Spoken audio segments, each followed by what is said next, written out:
Once again, on behalf of ISI, I welcome you all.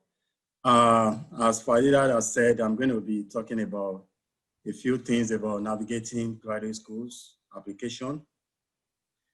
First and foremost, some of the things I'm going to be saying, these are things that I just want to make a quick comment that they are not something that I learned or went to school for.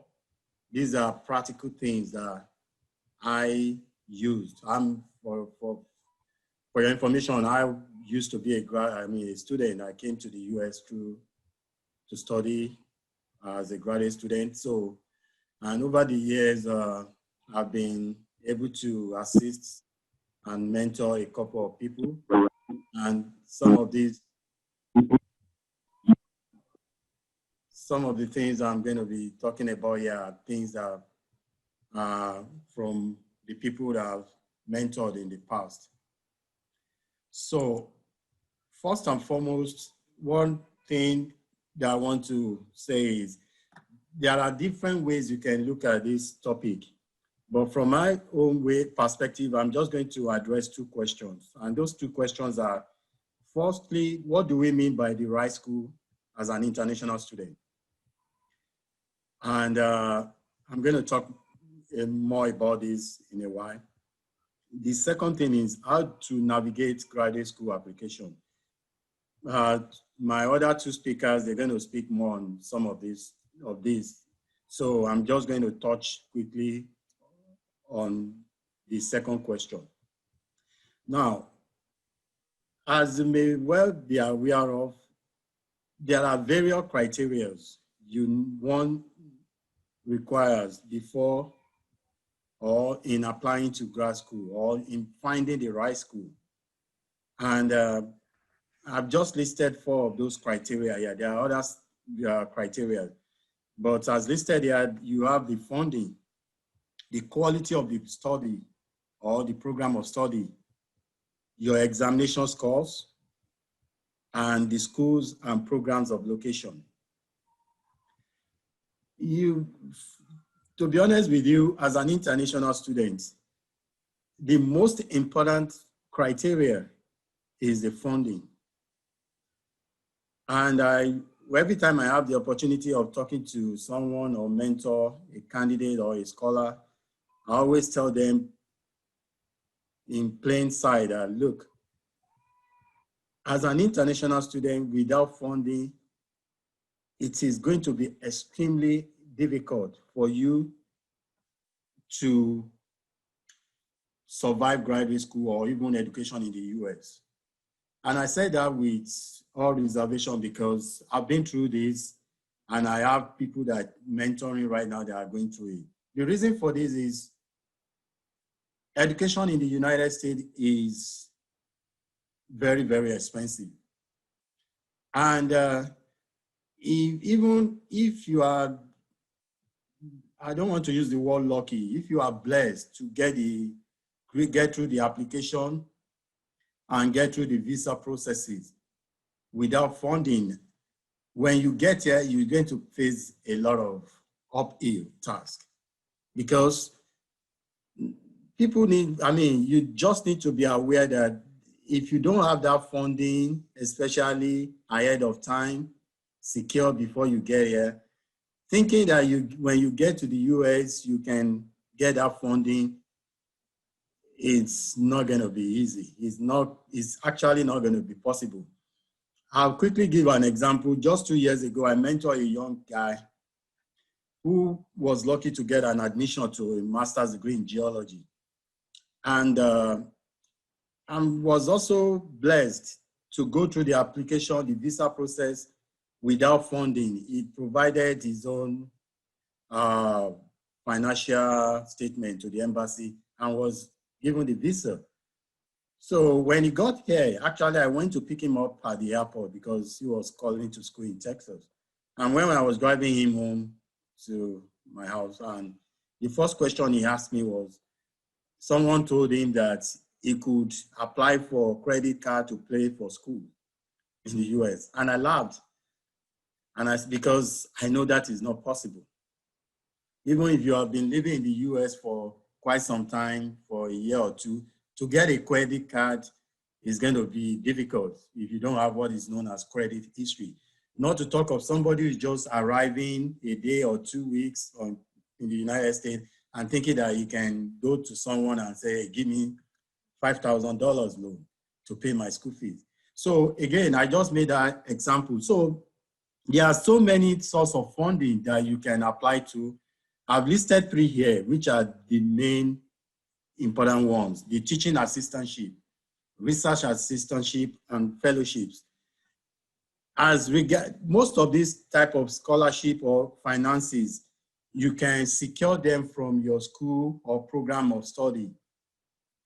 If you are looking at applying to a particular program, most of those programs, they have what is known as teaching assistantship, research assistantship, and fellowship, and scholarship or grant in some cases.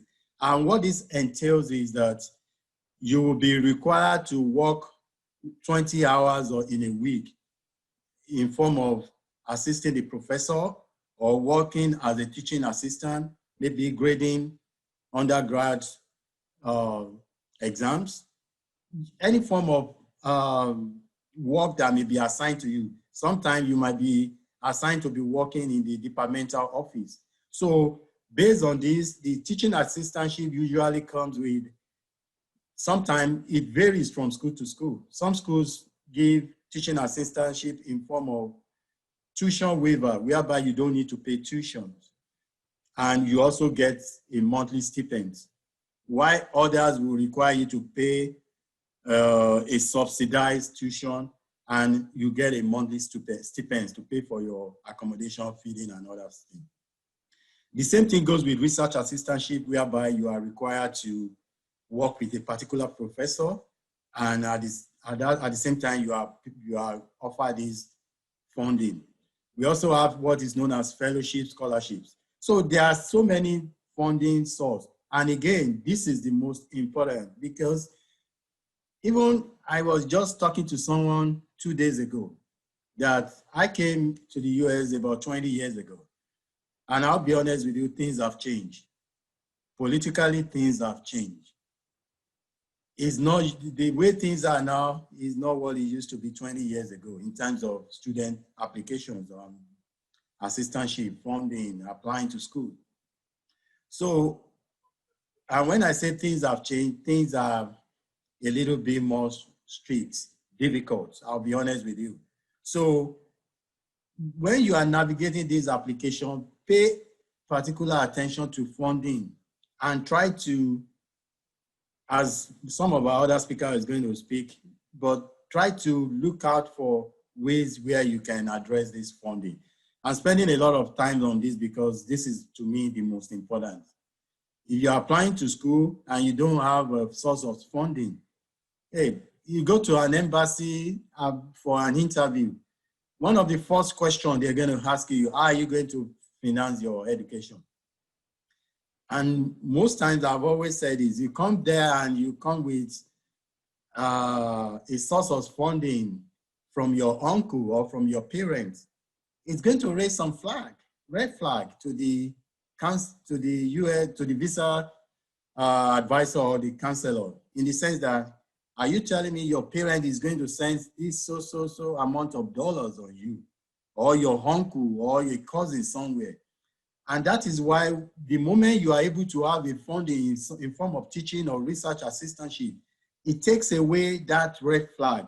At least it puts you in a particular better position to be given or to be offered the visa. That's my own explanation to this. So another thing to consider when you are navigating and applying to school is the quality of your program of interest. Again, when we talk about quality of program, there are several thousands of schools. In fact, right now, there are a lot of schools that would tell you, forget it, you don't need a GRE, you don't need a TOEFL. And I'm not saying those schools are not good schools, but there is a course for most schools. They are looking for international students, because guess what? International student is a source of funding for most of these schools and programs. So they are recruiting, their aim is to recruit students from all over the world who are going to pay to go to school, college. So sometimes they're going to tell you, you don't have to take the GRE, you don't have to take the TOEFL. For me, I don't have a problem with that, but you have to, again, look at the quality of the program, find out, take time, go online and research the program, send an email to the professor, talk to create a network with the professor of your interest by sending them an email to introduce yourself and put forward your interest to them. And also, you can actually find out more about the quality of the program from their websites. There are so many information that will be revealed there. So take time to do a diligent research about the professor, what they are studying, what they are interested in, what type of research. Also go online, look at the graduate students in that department. Look at the type of research they are working on. This will give you an idea of what the level of the program. Sometimes some people go to the world ranking. I don't have any issue with that, but I think you can get much more better information about the type of the school or the program of your interest on their website themselves by reading through. It won't take you much, 30 minutes to 45 minutes, you can browse through and get those information. I believe one of our participants is going to talk about test score, but I included it on my slide too. Again, I want to say this, applying to grad school or to any school in America, in the US, you are competing against a lot of students from all over the world. So what you are, and the people that are going to evaluate your application, they do not know any of you. So, but and as a result of this, you have to put your best forward. You have to present yourself. You have to put the very best you have forward. And one of the ways you can do this is by your examination scores. By making sure studying hard for these exams, your GRE, your TOEFL scores. I know there is a word going around, especially with COVID-19, that some schools, as we go into this next application season, may be waiving off the GRE scores. That's true, but not all schools. But again, from my perspective, I will still advise you as an applicant to take this exam and do very well. The reason why I'm saying this is that, let's say a program, they are looking at as admitting 5 students, and they say no GRE scores. I can tell you they will receive thousands of applications. However, if you have a good GRE scores and you are applying to this, that will probably give you an edge over somebody who doesn't have these scores. Yeah, they said they are not going to look at these scores, but I can tell you that will, and again, when you are talking to some of these professors, that will also be a good way to present yourself as a very smart or smart applicant, because some of them will definitely want to know how did you score, or may want to know how did you score on this exam. So these exams are very, very important. Don't take it lightly, or because there is word going around that some schools will not, because of the incident that is going on, might not be required. But I will still encourage you. I can understand some cases whereby you don't have the funding to take the GRE exam. That's understandable. If you do have it, take it and take it serious. The fourth thing that I'm going to quickly talk about is the school and program of location. Diversity is a very, very important aspect as an international student in this country. And I'm telling you because I've experienced it and it has worked for me, and a lot of people that I've spoken to, I've mentored in the past, they've also experienced it. What I mean by diversity is sometimes when you are looking at a program of interest, you want to, one of the things I said earlier on is you want to take a time to go out to the website, to the program website, and look at the information, like what type of students are in their graduate program. What is the diversity? What is the diversity of the professors there? Because you see, we sometimes the diversity issue, we tend to put it or undermine it, but it's very, very huge in graduate education. The reason is because you are going to be meeting and working with diverse set of people, and you cannot underestimate the power of knowledge that you would acquire from these people. Another important thing is sometimes when grad school is a very challenging thing sometimes. But if you have a program that is very diverse, especially with professors, you find out that some of these professors, they've been in your shoes. So that as time comes, if you are going through a situation whereby you are having a problem or a challenge, sometimes this professor, they will be able to relate with you and they will be able to help you out. Or you have colleagues who are also from other part of the country. They will be able to relate with you and be able. So that's why diversity is very important. Also, the location of the college or the university is also very important. You want to look at a program whereby you can be easily accepted into the environment. There are places, I mean, I give an example. When I first came to the US, the school that I went to, there's no African store in that whole city.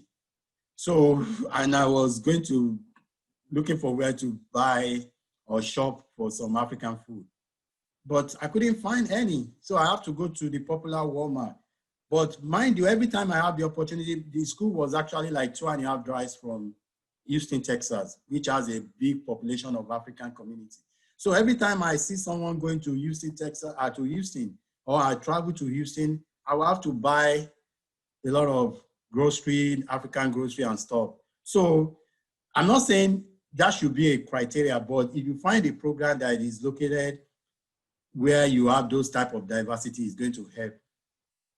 Faila, please, how much am I doing on time? I know I have 20 minutes, but I'm going to be rounding up soon.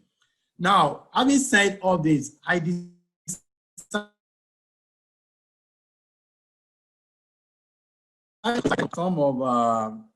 some people on this call may have actually received admission and they are looking at beyond applying to colleges. So I titled it Tips to Survive Your First Year in Grad School. The first bullet I have there is networking and social. I decided to address this issue because actually when I came to the US, and I've seen a lot from some of the people that I've talked to, our mentor in the past, this is networking and social. Being social is very, very important for your survival in the first year, especially in the first year of your grad school. The reason I'm addressing this issue is because sometimes when we come from Nigeria or from other part of the country to a new environment, you tend to keep to yourself because you don't understand the culture. You tend to be doing things yourself. You tend to be doing your own work by yourself. And that could be very detrimental to your survival in the first year of your grad school. And so I would advise that for some of us that may be on this call, or maybe later in the year when you get admission and you are coming on, be mindful of the fact that you have to create an environment where you can network and be social with other people in your department, especially your other fellow students.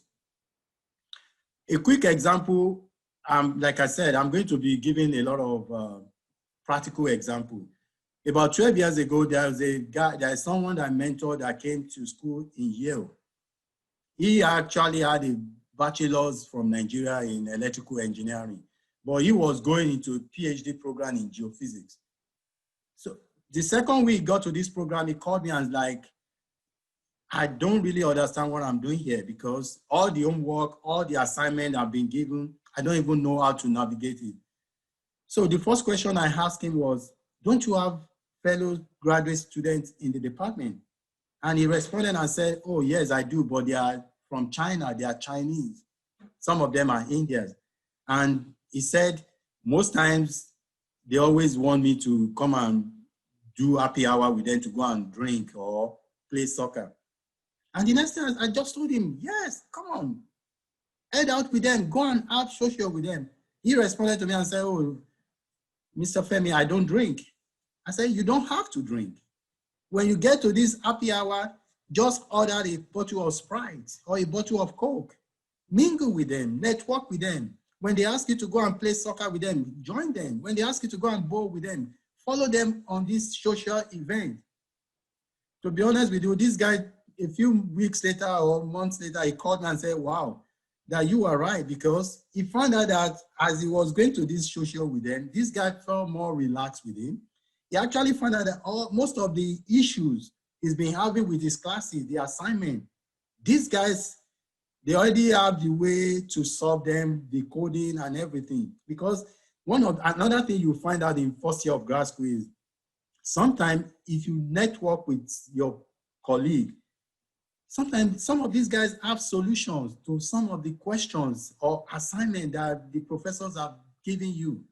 Maybe they have friends who have taken this class, they've given them or they've related to them. So, but if you try to box yourself up, you find out that you will not be open up to this type of assistant. So I want to encourage some of us, be social. You don't have to drink if you go out with them. You could order a bottle of Coke, you could order a bottle of Sprite. So this, I found out, I mean, for this particular guy, weeks later, he was doing very well. He was hanging out with this guy. He was getting A's in his classes. Another thing is, again, don't be shy to ask for help. I know some of us traditionally, especially from Nigeria, I remember in college, if you know somebody you don't want your colleague to know, I know some of us can relate with this, some of these ethicals, you kind of stick, oh, I don't want to share it with my other friends. No, don't do that. The more you share whatever you know, the more you know you'll be competent in that particular thing. And to be honest, you can't know everything. The colleague or the student you are sharing something with will be the one that will be able to help you in other things. So don't be shy to ask for help, and always seek to ask questions. There are no dumb questions. I've been, when my first year in grad school, from Nigeria, and I was out of school for years before I got to grad school. There are so many things I don't know. I'm coming from that environment. I will raise up my hands in class and ask questions. And I remember one of my professors will always tell you, there are no dumb questions. In fact, sometimes when you ask this question, the professor might not have an answer to it. He will tell you, hey, I don't know. I will find you an answer. Or does anyone know? So don't be shy. Don't look at it that somebody will look at you as being stupid or you don't understand what you say. Be bold. Ask questions. So right now, I'll just be rounding up. I think I've said a lot, but I'll be more than open to questions. Again, in conclusions, I will tell you, be proactive about this process. You have to work and study hard. You have to be persistent, right? Yes, I said you have less than 1 minute, sorry. Yes, so again, you have to work hard and study hard. Nobody's going to give you this thing on a platter of gold. You have to earn it for you. And the joy of working hard and earning it goes beyond anything, because you are so confident that, oh, I did my best. I worked hard for this and this was the result. And the last thing there is, this process sometimes might be long or might be challenging, but do not procrastinate. Sometimes what I found scholars or mentees doing is they procrastinate that, oh, I need to get this done. I will do it next week. Don't do that. If you have the time, do it right away and get it over. I'll be open to questions, but thank you all for listening. Appreciate it. Yes, thank you so much, sir. I want us to know that we would have a question and answer session right after all our speakers are done. So I'm sure we've been learning a lot. I mean, he just finished talking to you about selecting the right schools. No one can overemphasize that, because your master's, whether 2 years, or your PhD, whether 4 years or 5 years, your mental health is very, very important. And if you don't select the right school, honestly, it's going to affect that. And you know, we keep campaigning for mental health. So please take that very, very serious. So our next speaker is Mr. Adedoyin Adeyilola. So here's a bit about him. Can we see my screen?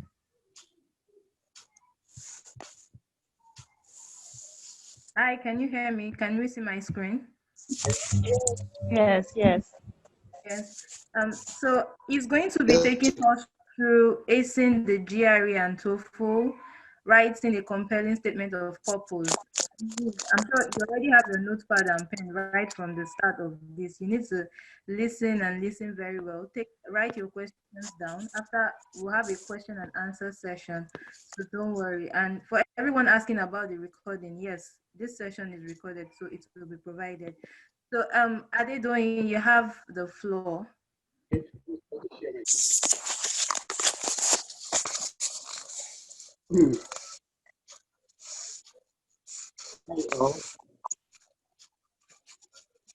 Hello, can you all hear me, please?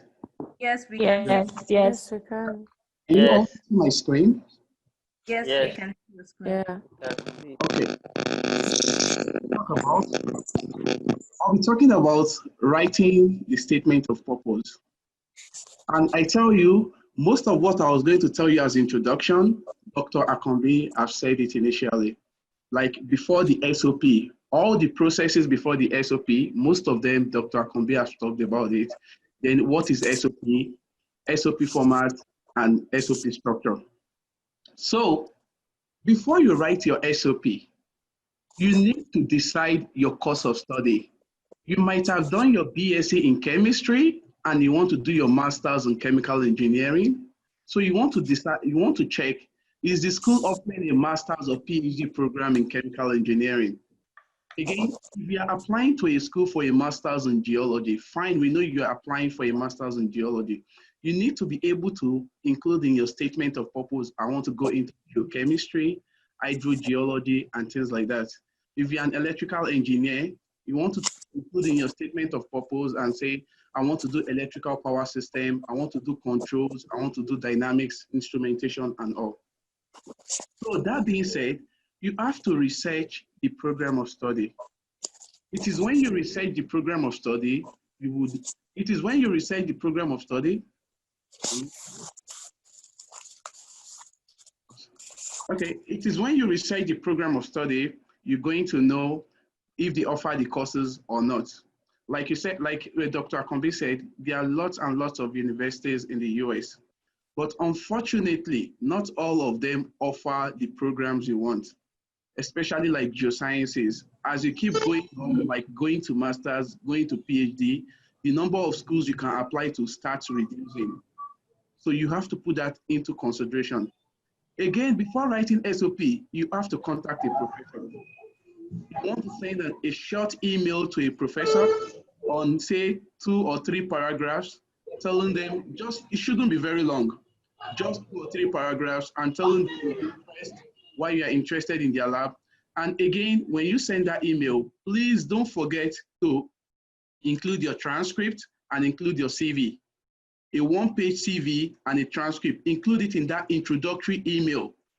Have an email format you send to professor, like email of introduction, email of requiring about if they need a student in their lab.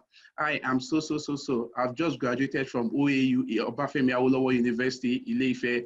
I've worked as a 1 year as a seismologist, and I'm fascinated with the research in your lab, and I'm trying to see if you needed some new students.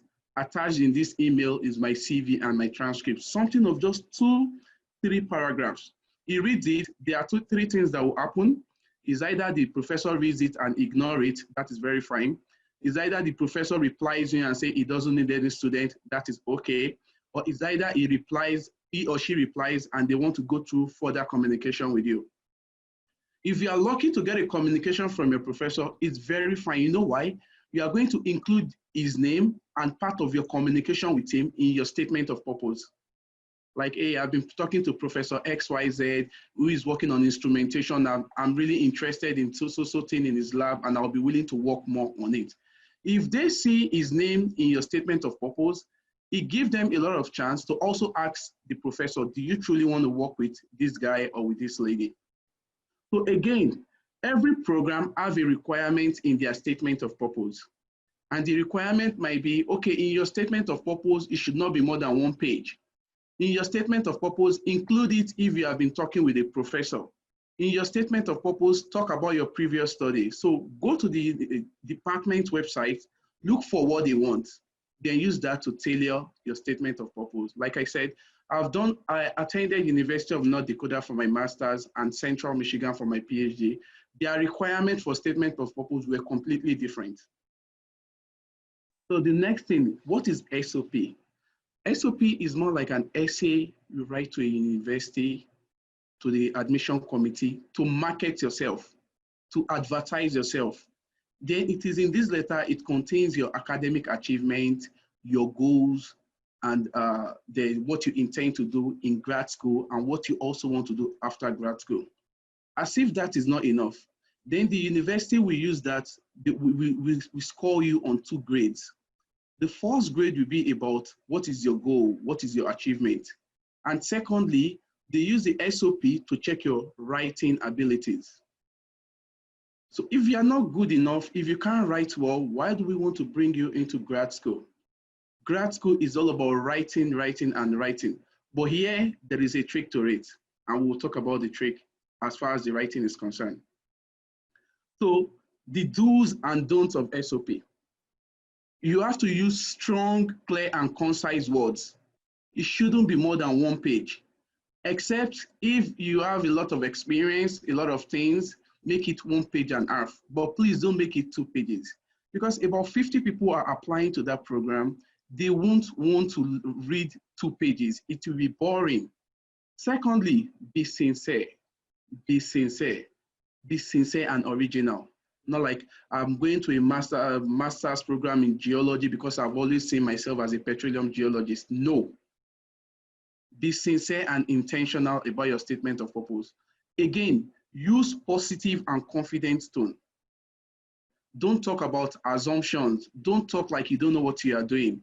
Make it direct. And there is the secret I was saying the other time. Even if you are not a good writer, in order to make the grad school think you're a very good writer, because most of us actually developed our writing ability in grad school, not before we came to grad school. But here is what helped us. We gave our statement of purpose to many people to help us proofread it. When people proofread it, even now, as a PhD student, when I send my manuscript to people and they help me proofread it, it makes me feel like I don't know anything, because they will correct virtually every paragraph, and that is fine. That is okay. So here are the don'ts of statement of purpose. Professors will not be impressed when they see grammatical and spelling errors. They would even ignore it. Second one, it has to be formal. Don't make it informal and don't use repetitive words. Things you said in the first paragraph, it's no point saying it again in the second or third paragraph. Then don't copy and paste. Even if you have a friend who is a year ahead of you and he has gone to US, if you get his statement of purpose, use it for yours. Use it to tailor yours. Don't say because you attended the same university, you want to study the same thing, then you are lifting it and taking it to another school. I mean, it doesn't speak well of you. Even if you would do it and they won't know, don't do it. You are not helping yourself. So then, statement of purpose, for me personally, and for my friends, and from the things I've seen online, we usually make it just 4 paragraphs. Just 4 paragraphs. So the first paragraph, who are you? Who are you? Introduce yourself. Let us know why, let us know a little bit about you. Like, let's know about your undergraduate. If the first paragraph, and everything you say, what's your motivation to go to grad school? Everything you say has to be related to the program of study. You are not going to grad school to study geophysics and your motivation is cooking. They don't relate. If you are going to grad school to study geology, part of your motivation should be like, okay, you're always interested in fossils. You like, even when you are not studying, you like picking fossils. Those are good motivations. Your motivations, your story has to be related to the program of study. The second one, why do you want to do it? Why do you want to go to grad school? Is it like, was it because you were a good student during your undergraduate and you felt the next progress in your life is grad school? Was it because you've worked for a year or two and you couldn't clinch a promotion and you felt, okay, to clinch this promotion will be for master's students? Why do you want to go to grad school? Are you going there to acquire more knowledge? You are not just going to grad school because you think you want to go to grad school. There should be a motivation. There should be a reason to go to grad school. And you have to put that into consideration. So tell us your story, why you want to go to grad school. And in that, also include your previous research, previous internships. Then the third one, if the program is good for you, let us know, are you good for our program? If you think, okay, wow, our program is the best for you, yes, but we want to know, are you good for our program? How do you decide that? You decide that by putting that into your statement of purpose in like the third or fourth paragraph, telling us why you're interested in a particular professor, what makes you a very good fit, like the research, why you think it is very good for you. You can also do your assignment by checking if the university has a research center. If the university has a research center, that will pay you a lot. You'll be like, okay, you have a energy research center in your university. I see you collaborate well with this energy research center. Doing this and doing that in the research center plus the lab is something very fascinating. It's something what I really want to do. So you must be able to link your goal with the goal of the university. You must be able to link your goal with the goal of the program, with the goal of the department, and not just you want to take something from the department. You should be able to also give them something, and what you are giving them is just in terms of knowledge. You have to demonstrate interest in the school, demonstrate interest in the program, demonstrate interest in the professor. Then another thing I will tell you to do, don't streamline yourself. What I mean by don't streamline yourself, unlike other countries, for most part, I know about the US very well, most of the professors are diverse. A particular professor in petroleum geology can also advise you in sedimentology, can advise you in stratigraphy. Such professor can even advise you in something like well log and formation evaluation. So if I were you, I wouldn't just say petroleum geology alone, because once there is no slot for petroleum geology, there is nothing for you. So try to be diverse. So also, you can also tell them you're interested in petroleum geology, and the few times you've worked and you've done internship, you've done some things on porosity and permeability, and on that basis, you have some stand in hydrogeology too. It makes it wide for you. Spread your wings. And at the last paragraph of your statement of purpose, you have to talk about what you want to do with your degree.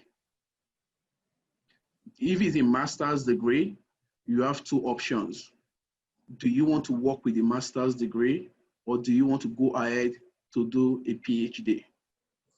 If it's a PhD degree you're applying to, you also have two options, or about three options. Are you going to the industry to work? Do you want to do postdoc and be a researcher, like to work in a national lab or to work in research and development? Or do you want to be a professor? So trust me, if you can do your SOP into 4 or 5 paragraphs and trying to structure it this way, I think it will really work for you. Don't make it 3 pages. No. And again, you can't put everything in your SOP. You can't put all having the first class, being the best graduating student, being the best student in the field work, winning all the awards. You can't put everything in your statement of purpose. You are better off putting it somewhere in your CV, because most schools will ask you to submit CV too, which is good. You can't squeeze everything in your statement of purpose. Put only the very important things in your statement of purpose.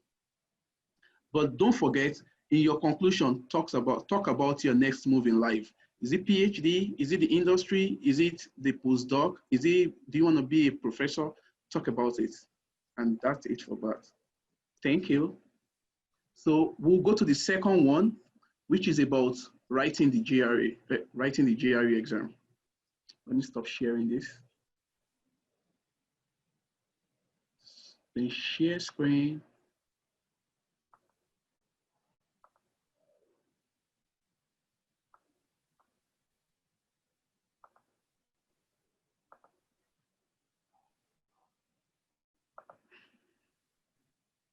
Okay, we are talking about writing the GRE.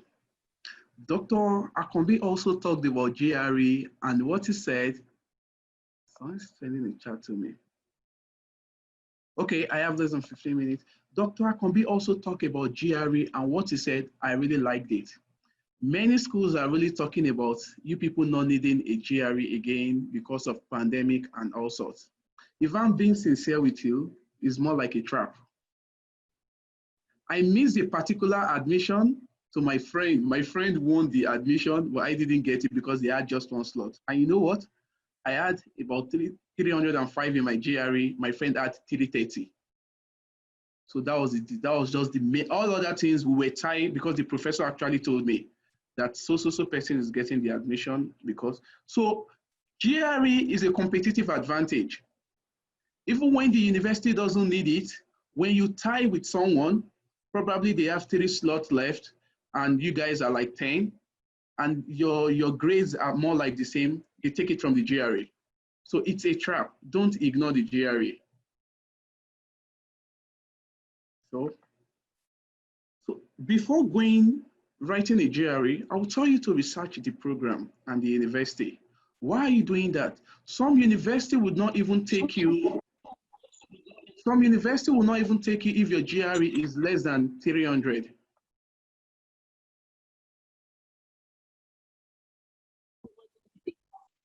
Okay, I keep getting messages from you. Some universities will not take you with a GRE with less than 300. You have to check that before even starting it at all. Some universities have a minimum score. I know for sure, like University of Houston, I like that. They have a minimum score, they have a recommended score, and they have an average score. It would always be nice to go check those type of scores in the departmental website. Why are you checking that? You are using it to grade yourself, to rank yourself when you are practicing. There is no good GRE score. There is no bad GRE score. I have to be sincere with you. I have to be very sincere with you. From what I know, there is no good one, there is no bad one, but you must try as much as possible to score above 300. Try as much as possible. So,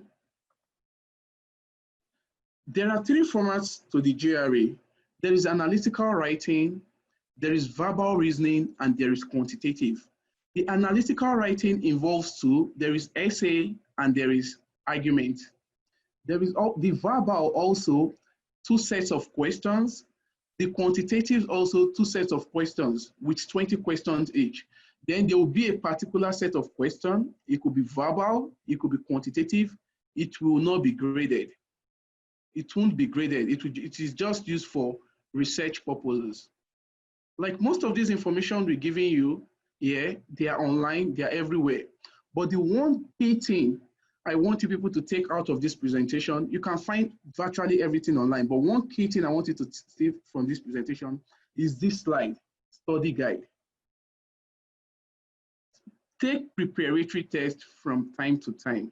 The first time I wrote GRE, I was preparing for GRE, the English. I realized I scored less than 15 over 40. I was very, very happy that, oh, wow, I'm so bad with this thing.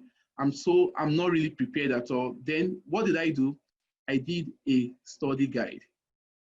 If you're an engineer, you are very good with your mathematics. I wouldn't expect you to dedicate more time in mathematics again. Because GRE is 170 in verbal, 170 in quantitative. If you know your mathematics is very strong, I will expect you to put more strength in your English. Don't say because you're an engineer, nobody will look at your verbal. No, it's grad school. They will assume your verbal is not good. That being said, you won't be a good writer. So verbal is important, quantitative is important. Another question I want to say, what I did, because the GREs I did testing myself were very bad. But how did I pass the GRE? I did a study guide for myself. And the study guide, make it a long-term plan. If I want to write a GRE in December, I'll tell you the truth. I'll start practicing from May, June. I must be sincere with you. If I want to write a GRE in December, if I know anyone that wants to write a GRE in December, I'll tell the person to give he or herself 6 months preparation. After the first 1 or 2 months, you will decide if your preparation is going to be 5 months or 7 or 8 months. It's no point doing it 2 times, 3 times, 4 times, wasting money. Just do a good plan for it before going to write it. Another thing, use high quality resources. There are hundreds and thousands of resources online. You don't need it. There are some major ones. Talk to your folks who are already in the US. Some of them can help you buy it and ship it to Nigeria. And these are the major ones. Irrespective of what you do, the #1 guide is the official ETS review. ETS are the owners of GRE. It should be the #1 guide you are using. Then these are the main ones: Magoosh, Princeton Review, Kaplan, Prep Scholar, Manhattan, Economist, Barron, and McGraw-Hill. I will be sincere with you. These are the major ones. It will be nice even when you are using something outside this, but please always use this to guide yourself. So verbal, let's talk about verbal. Test completion, sentence equivalence, and reading. The problem I faced personally, I will use myself as an example. I never knew many vocabularies. So what I did was that I used flashcards, and there are some apps. Even when you are seated in your car or when you are walking, you could just learn a new word. So those times, I think I was learning like 3 or 5 new words every day. It really worked for me. You can do some things like that again. Again, in GRE, try to answer all questions. There is no negative marking. Instead, they use percentile. So try to answer all questions. There is no negative marking. For the quantitative, that's the big advantage you guys have with this webinar. Nobody ever told me there was no calculator in GRE. And I never knew, for whatever reason, I never knew until a week before the GRE exam. So imagine preparing for GRE for like 4 or 5 months. I've been preparing with calculators. I've known how to do my things with calculator. Then just a week before the GRE, I knew calculators were not allowed. Please and please, again, calculators are not allowed. And there are some basic concepts. My friend will tell me when you solve a question for more than 1 minute in GRE, you are doing so. In GRE mathematics, like the quantitative, you are doing something wrong. If you can solve that thing for more than 1 minute and you don't have the answer, maybe you go to the next question or you just choose another answer for it. Because they are designed like, on an average, you should get an answer within 1 minute. And these are the major stuff they will ask you. Arithmetic, algebra, geometrics, and data analysis.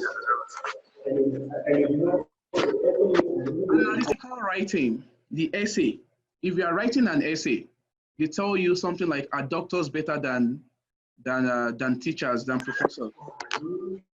You have to take a side.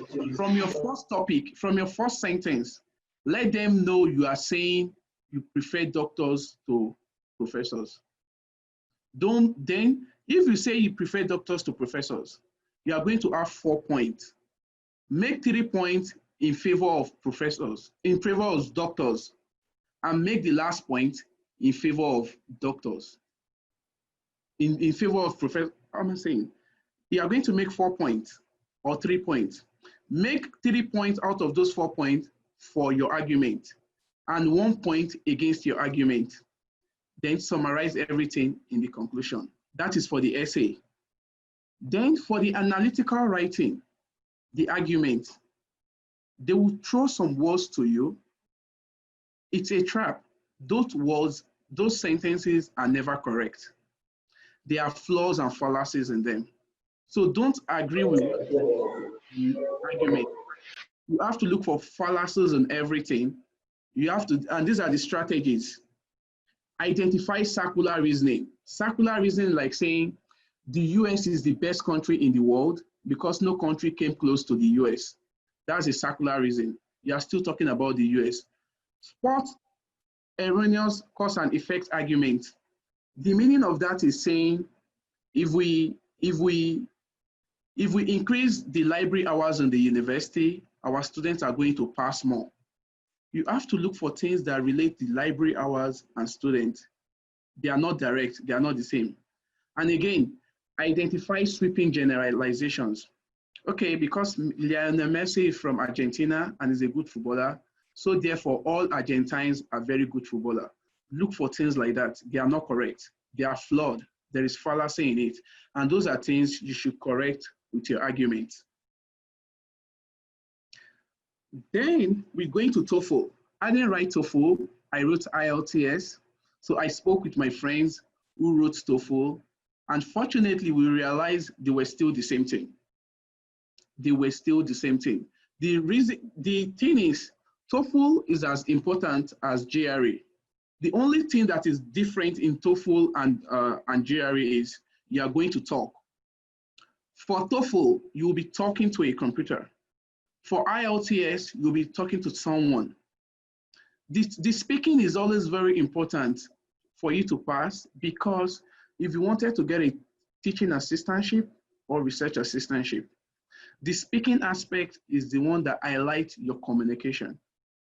So if you can't convince them enough that you're a good communicator, they might be scared of giving you a teaching assistantship. But if you do very well and you still don't do well in your speaking, they might give you an RA. But in order to have a competitive edge, it will be very nice. You take the reading, the listening, speaking, and writing very, very important. But once you prepare for your GRE, I tell you, once you prepare for GRE, you have automatically prepared for the reading and the writing of TOEFL or IELTS. That is that. Again, learn new vocabulary. Most schools have a score deadline. Some schools might say if you score less than 97 or less than 100, you can't be a TA in that school. That's a teaching assistant. Look out for that. Make that 100, make it your target score, just so you can get the TA, because it's the funding you really need. And like the exam format, this, I wouldn't bug you too much with this. I just brought it here. You can find this online. And the problem was that someone was telling me TOEFL, they change their format from time to time. So it would be nice to check online to know the prevailing format, the format they have for today. Prepare that for your exam. But as at when I was preparing the slides, this was the format they had. But I wouldn't guarantee this is what will still be there when you want to write your exam. And that is that. I think we will meet during the question and answer session. Thank you. Wow, thank you so much, Adedoyin. I mean, I'm sure I'm going to score a 340 over 340 in the GRE if I take it next. Yeah. Yes, I mean, thank you so much for the statement of purpose, but I'm sure we are learning a whole lot. We're learning a whole lot. You know how important a statement of purpose is for your application. Every part of your application is very, very important. So moving on, our third speaker is Dr. Kelechukwu Onwukamike. Yes, Dr. Kelechukwu. Hello. Really Good? nice. Can you guys hear me? Am I clear enough? Yes, we Yes, can hear yes, we are you. hearing. So Okay, you can see thank you. Dr. Kelechukwu's profile. Can we see my screen? Yes. Yes. So Dr. In summary, Dr. Kelechukwu is currently a research scientist at Procter & Gamble, Germany. He was an Erasmus Mundus double master's scholar, and he also got is also a Marie Curie PhD alumnus. So you should know you're going to be learning a whole lot from this exceptional scholar. So Dr. Kelechukwu is going to be taking us through academic CV writing tips, acing interviews, getting letters of recommendation. Dr. Kelechuku, you have the floor, sir. Okay, thank you very much for your kind introduction, and really a big thank you to my big brother Victor. So it's a pleasure for me to share this platform. Really insightful. I've also been learning a lot from the previous two speakers.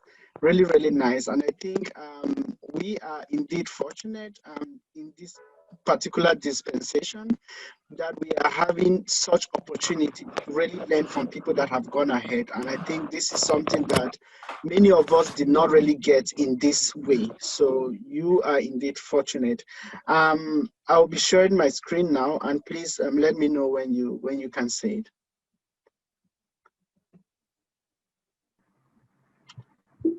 Okay, is it? Yeah, I put this in a presentation mode.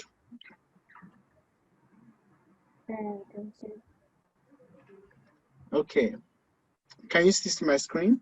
Yes, we can. Okay, so it's always very tricky when you have to talk last. It makes things easier, but sometimes it also makes it very difficult.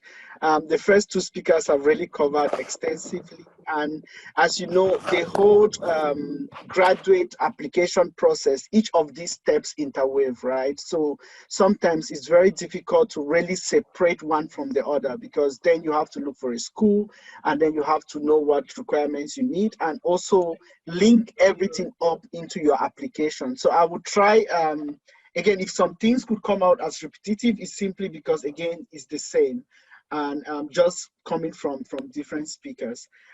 As I've been assigned to speak on 3 different aspects, so basically the resume or CV writing tips, acing the interview, and getting letter of recommendation. I will try really much to stick to these ones.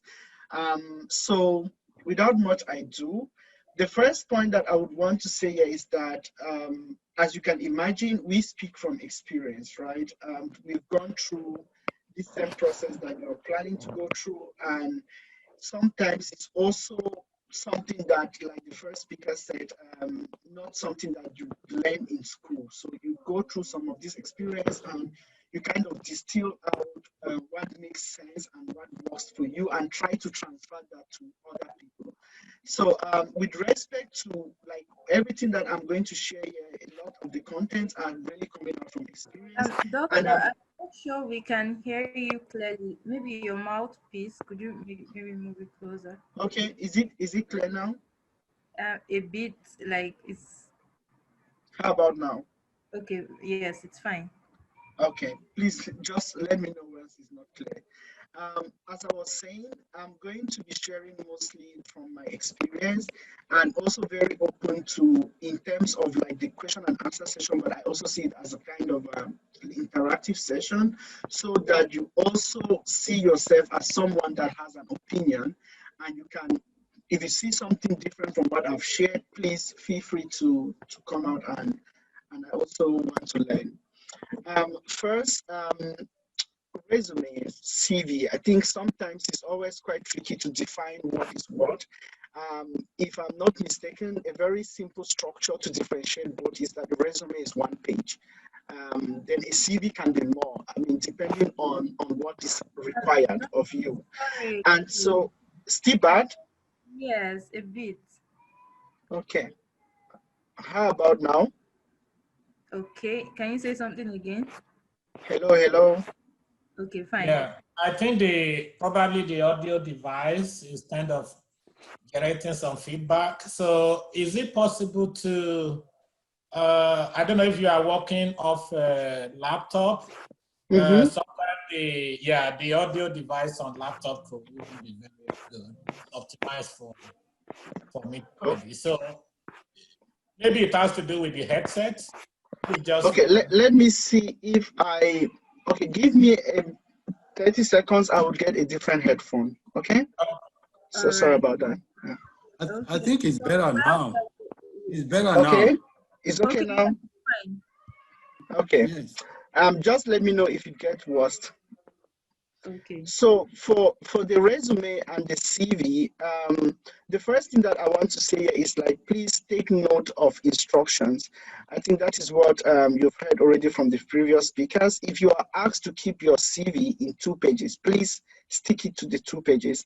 And for resume, it's typically just 1 page. And of course, you have to think CV, and the first thing you want to think is POD. So I would explain a bit what POD means. Like in terms of what you want to do. So if you are applying for a particular graduate program, your CV still was. Yeah. Yeah. Okay, let me get the other headphone. All right. Sorry. Maybe you should speak What directly made to the laptop. If you can speak directly to the laptop, that would be good. Yeah. Let's see how that works. I'm just Yeah. afraid of the echoes. Is it better now? Yes, it's very fine. Okay, perfect. I wasn't just sure of the echo around. Okay, great. So at least I can also free my ears. So when it comes down to your CV or your resume, typically for graduate school, you would be asked for CVs because it's a bit more extensive, but it has to be unique, right? So if you think of your CV, the first thing that should come into your mind is, how can my CV stand out? That is POD, point of differentiation. So what is it on your CV that would make someone want to look at it, right? So the point of differentiation, like how do you stand out on your CV? The first thing that I would say here is that it has to be clear, right? Clear means here, if I look at your CV and you're applying for a particular graduate program, I should be able, even without you saying it, which is actually the point of your CV should summarize who you are based on your experience, your training, your education, your skills that are relevant to that particular graduate program. So for you to even start working on your CV, you need to, first of all, do a lot of research on the program that you want to apply. That is number one. You have to know clearly what you're applying for. And when you know what you're applying for in terms of their requirements, you need to also know what they are looking out for. So as an example, if you want to target, I think some of the questions were coming up about like when you want to approach a professor, right? So this is, you need to use your CV as an attachment. The first thing that you need to know is what this professor is working on. And you need to align yourself into what he's looking for. That is it. If I want to get something from you, of course, I have to present myself to you as someone that you are looking for. And how do you do this? You do it like reverse thinking. You're like, this person is looking for this. How do I become what this person is looking for? And this is the kind of mindset that you have to always use for the different components of your application. And in the case of the CV, if I'm approaching a professor that is working on, let me say, on sustainable chemistry, and working on some particular aspect of sustainable chemistry, I want to do a lot of investigation on that field and also on his publications. So I want to go to his group. I want to check his website. I want to see what he's working on. I want to, if I can even go one step more, I want to even know what kind of posts he makes. Is he on LinkedIn? Is he on Twitter? You know, it's like you investigate around him. Then you would also know how best to approach him or her in this case. So, and this is what you transfer into your CV. Sometimes people would tell me that, oh, but I just graduated. What experience do I have? How can my CV be elaborate? No, you also have experience from your undergraduate studies. Sometimes we seem to forget that the courses you took are actually, in fact, in theory, they should give you some skills that are required for your graduate school. So somebody might say that, but do you have any working experience on developing this kind of synthesis pathway? Of course, perhaps you don't have the practical aspect, but you did some experiment. Some people would call it then as laboratory, right? Some laboratory really come into your undergraduate. You should have your curriculum that you did on your undergraduate, and you should go through those courses, pick what makes sense. That is why you cannot have generic CVs. It's a lot of effort, but it helps you to stand out, right? So you don't just have one CV that works for every program you're applying for every professor. So if you want to approach specific people, if you want to target a particular program, your CV should speak to that program. So if someone looks at your CV, they should know you're applying for that. And that is what it needs to be clear. It doesn't need to be confusing. So I don't need to look at your CV and be thinking, are you applying for this program or the other program? It has to be specific. I cannot overemphasize on this. And the reason is because if you think about it, either you are going to apply directly through a professor to get support for your, as you know, most of these programs could ask you to first approach a professor and get their support for your application, which makes things a lot easier for you. So if you want to do something like that, it has to be specific. Just imagine yourself that you are this professor. What should he see on your CV that should stand out? And this is what you did with the reverse thinking. So please take care of your research. You want to really give in a lot of time and effort to investigate, if you want to use that word, investigate the person that you want to apply for. And you might ask me, but what if I want to apply to many professors? I would say that you need to do less that makes sense. When I started contacting professors for graduate positions, I think I might have written 50 emails or 100 emails. I lost count. But looking back now, I see that if I was a professor, I wouldn't even listen to myself, right? So also take out the time to ask one question. If I were a professor, would I give myself this position? Considering that I would see all types of applications coming to my inbox, please take care of that. I'd rather you send one email or you send out one CV that makes all the sense than sending 50 that doesn't help. So less is more. Just always put that at the back of your mind as you go through the different graduate application. Don't be so overcarried with so much, because it's a lot of time and effort to make a CV that is going to stand out. You have to be coherent. Now, coherent here means very good. The previous speaker had talked about like statement of purpose, right? And this is something that might also come in the form of either statement of purpose, motivational letter, personal statement, in any format, or essays, even in that on certain particular aspect. You want to always remember that all of this come together. Your application is one package, right? They do not take your CV and look at it and forget everything on your CV and start looking at your motivation. Or they look at your motivation, they forget and start looking at recommendation letter. All of these are one piece. So your CV should be able to tie and link to the other aspect of your applications. And that is why when you, if I want to think of making an application, I want to first work on the CV, because the CV is where I have a lot of, you might say, liberty and opportunity to play around and tailor it in a very nice, coherent manner, my growth and progress. Then from my CV, I can now pick specific points that are relevant to what is required of me into my statement of purpose. So if someone looks, and this is the same way that you want to translate into the recommendation letter, we're going to get back to that, but there should be a good coherency, and you cannot have a CV that speaks something different from your statement of purpose, that speaks something different on your recommendation letter. So you need to think of it as really one package. You have to be consistent. So one of the first things that I always do when I receive CVs from people, my mentees, is that I just look at the text format. I look at the format, I look at the style, I look at the overall appearance. And sometimes you see some people use, of course, you can choose to use different text style. No, text size. I wouldn't recommend to use different text style on the same CV. It's confusing. Then if you want to use a bit of coloring, please be consistent. Let me not see red here, blue here, yellow here. I mean, it just makes a lot, it worries the way that you disturbs your mind. So you want to make sure that your CV is consistent. If you are using a style, if you are putting dates on your left, always keep the dates on your left. If you're putting them on your right, always keep them on your right. Look for what makes sense. And I don't want to see like a date on the left and some of the dates on the right.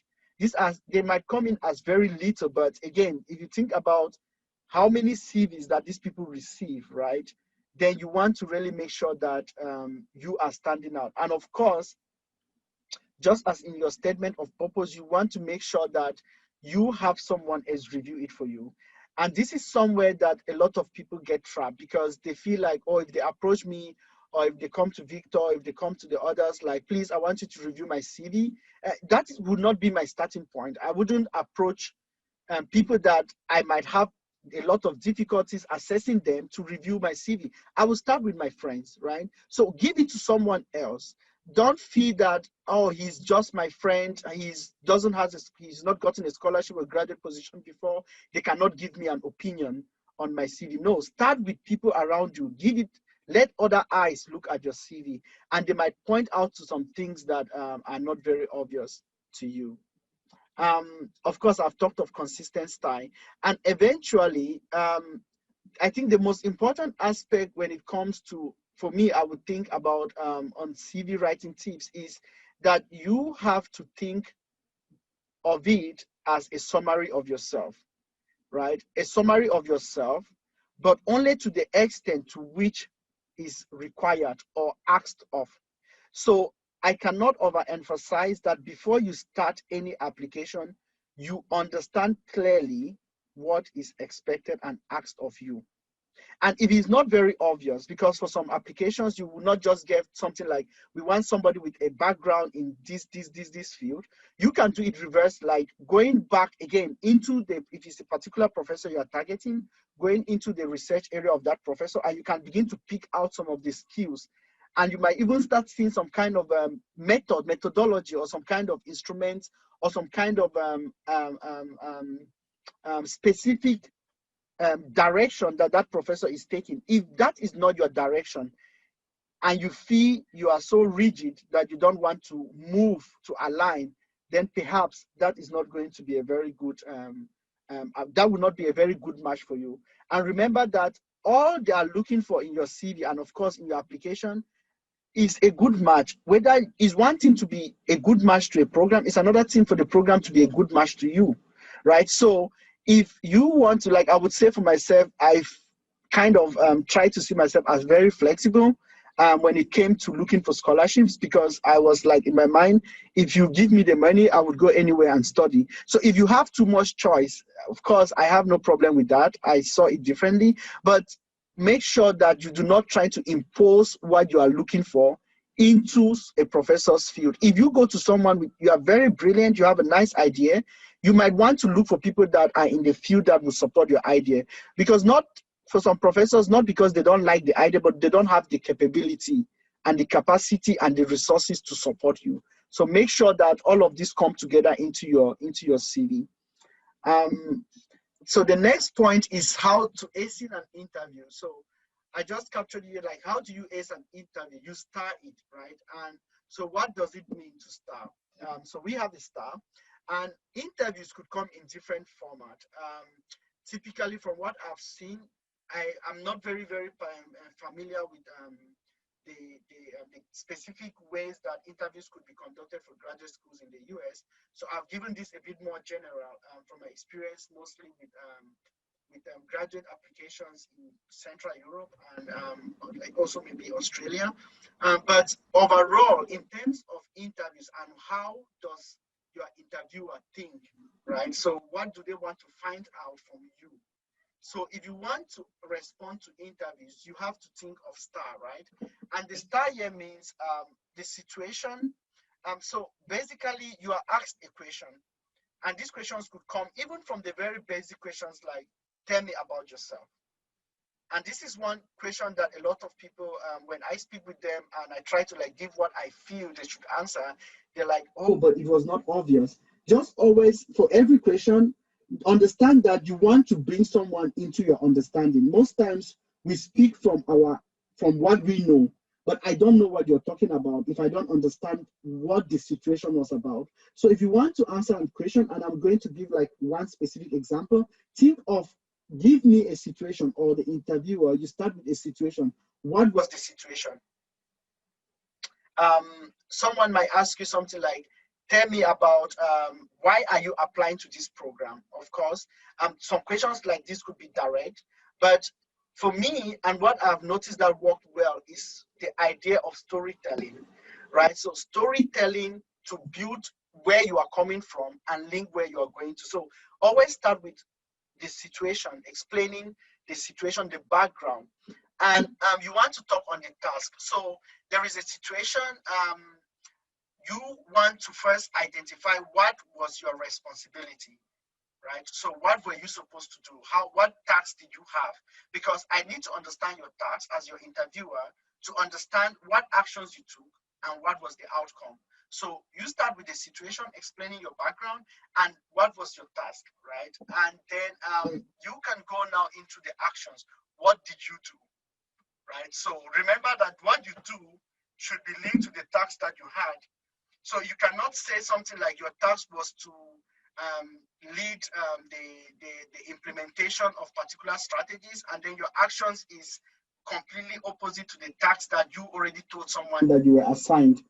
And then the last one are results. So at the end of the day, I want to, if when you are asked a question, of course, I'm looking not just in the aspect, remember, not just because you can just give me a response, but I also need to know how your mind works. So how do you handle things? How do you like break down complex questions into measurable fragments, and how do you track those results? Or how do you track those outcomes? So you start from a situation, giving a background of what it is, then you go to a task, and then which are the tasks that you got, and then the actions that you took, and what was the result. Now, we are going to look at some examples and how you can apply this.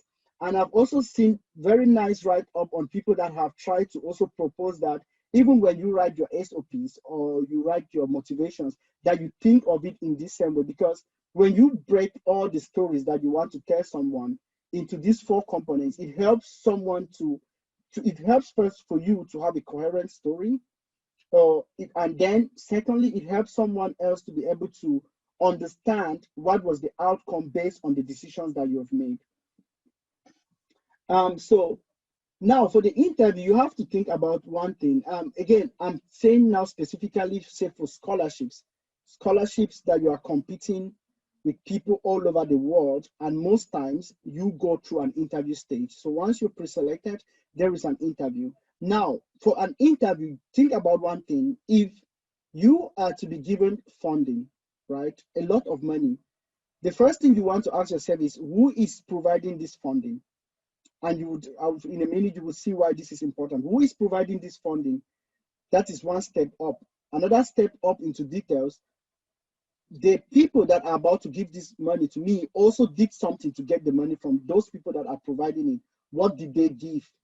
What did they propose? What was their proposal? What was their how did they win this funding? And this is where you now move one step even up to now see the long-term objective of that program, of that funding, right? So if there's a funding that is out to promote a particular, like developing some kind of societies, and that is a long-term goal, then you want to also understand that as long as your long-term goals are into developing that community, you are aligned with the funding itself. Now, if you want to if you come back into the present now, in the course of the interview, you are being asked questions to know how you will react tomorrow. I cannot say what you will do tomorrow, but how do I know that you will do something tomorrow? I look at yesterday, and that is the mindset of what is called the behavioral-based interviews, which is the style of interviews that you get mostly, as far as I know, when you are applying for scholarships. Again, I don't know how this works for the graduate schools in the US. Maybe someone can help me if you had interviews with professors, but I know that for some mentees that had gotten to the US through contacting professors and we prepared for the interview, it was mostly in this same format, right? So a professor that doesn't know you, he's impressed with your CV, with your statement of purpose. Now you have won his audience, right? And he wants to understand, or she wants to understand, how you would deal with research, how you would deal in graduate school. He cannot say anything about the future. He needs to look at yesterday. And so the questions that you are asked are actually there to see how you have behaved in something that would happen in the future. How did you handle it in the past, right? So if I want to know how you would handle something in the future, and I can ask examples of similar scenarios in your past, And I can pretty well say that this is how you would deal with something like this in the future. Okay, so it's very important. And so the first point here is like, typically, most of these questions start with introduce yourself. So can you tell me about yourself? Some would even tell you in 3 minutes, can you tell me about yourself? And 3 minutes is a lot of time. If you don't know, you might feel that, oh, I have a lot to say about myself, but 3 minutes is sufficient to tell someone about yourself. Now, in this same context, you are about to tell yourself for a purpose. You are introducing yourself to someone because there is a funding behind the question. So the first thing is you already know what the funding is about. You already know the requirement of the program. You know where you are in the present. So to introduce yourself is really, to me, what I strongly advise is talking about where you are now, right? And then where you are coming out, back where you're coming from, and where you're coming from. Remember, you have to always be aligned to the program requirement or the funding you are talking at that moment. So don't be surprised today you ask me, I'm in a scholarship on say environmental sustainability, and the next moment I'm applying for a funding on let's say let me take a bit of like sustainable development, right? And I fix my story. They say you have stories, but it depends on how you're presenting it. And I fix the story in a way that would always align me into that particular program. I would come, it wouldn't make sense that I come because I'm so passionate about A, but what this funding is focused on is B, and I'm trying to sell A to them. You are just basically working against the tide. So introducing yourself, let's say you are applying, very giving a specific example, you are applying for a program on, let's say bio-based materials, which is like my expertise. Like you want to apply on funding for bio-based materials to develop its sustainable materials. Then at that moment, I want to make sure that first I give a story, like I am so person, I'm currently doing this and this and this. I have a degree in chemistry from this university.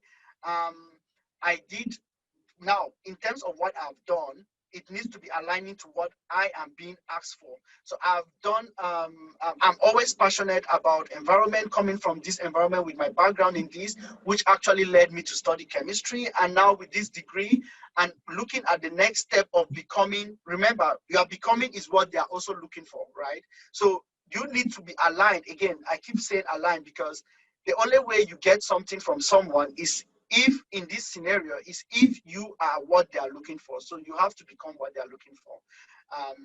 And so I have to tell them like how I have moved into my current stage, which is here I have a degree in chemistry, and my long-term goal is to become an environmental advocate because of my experience and background and looking at the challenges that we have in the environment. And so I looked at this program. You bring in now the program. Remember, it's still introducing yourself, but you also want them to understand that you have a clear understanding of where you are and where you want to go, linked to where you are coming from. So you bring in this program touchingly that getting, now my next step, my long goal is to become this, and this program gives this opportunity to do this. And you call out the specific things that this program is offering that is helping you become what you want to be, right? And so you now come, because again, sometimes you might not get the second question, like why this program, right? So why this program sometimes could come into the aspect when you introduce yourself. But if you get the opportunity to still answer the question like, why did you apply to this program? Or why did you apply to this graduate study? I would say that, of course, they know that they're a great school. If they are interviewing you, telling them that your university is among the top, they know these information, and anybody could say it, right? But what you want to say and differentiate yourself is really linking specific what is offered from that program. There is no way you can be in an interview without having a very clear understanding of what the program you're applying for is. Not just what it is, but what it wants to achieve, okay? So, and that is why when you talk and people listen to you, in addition to being passionate about what you're talking about, they can already see that, oh, this is the ideal candidate. What does an ideal candidate mean? An ideal candidate is someone that has the skills that are required, but is also going where they want to go. You could be a very good student, perfect scores and all, but it's okay that this is not the direction you want to take. And it's okay for them not to give you the funding, because of course, at the end of the day, they also have to deliver, right? They also have to say, these students went through this program and now they are doing this, this, and this.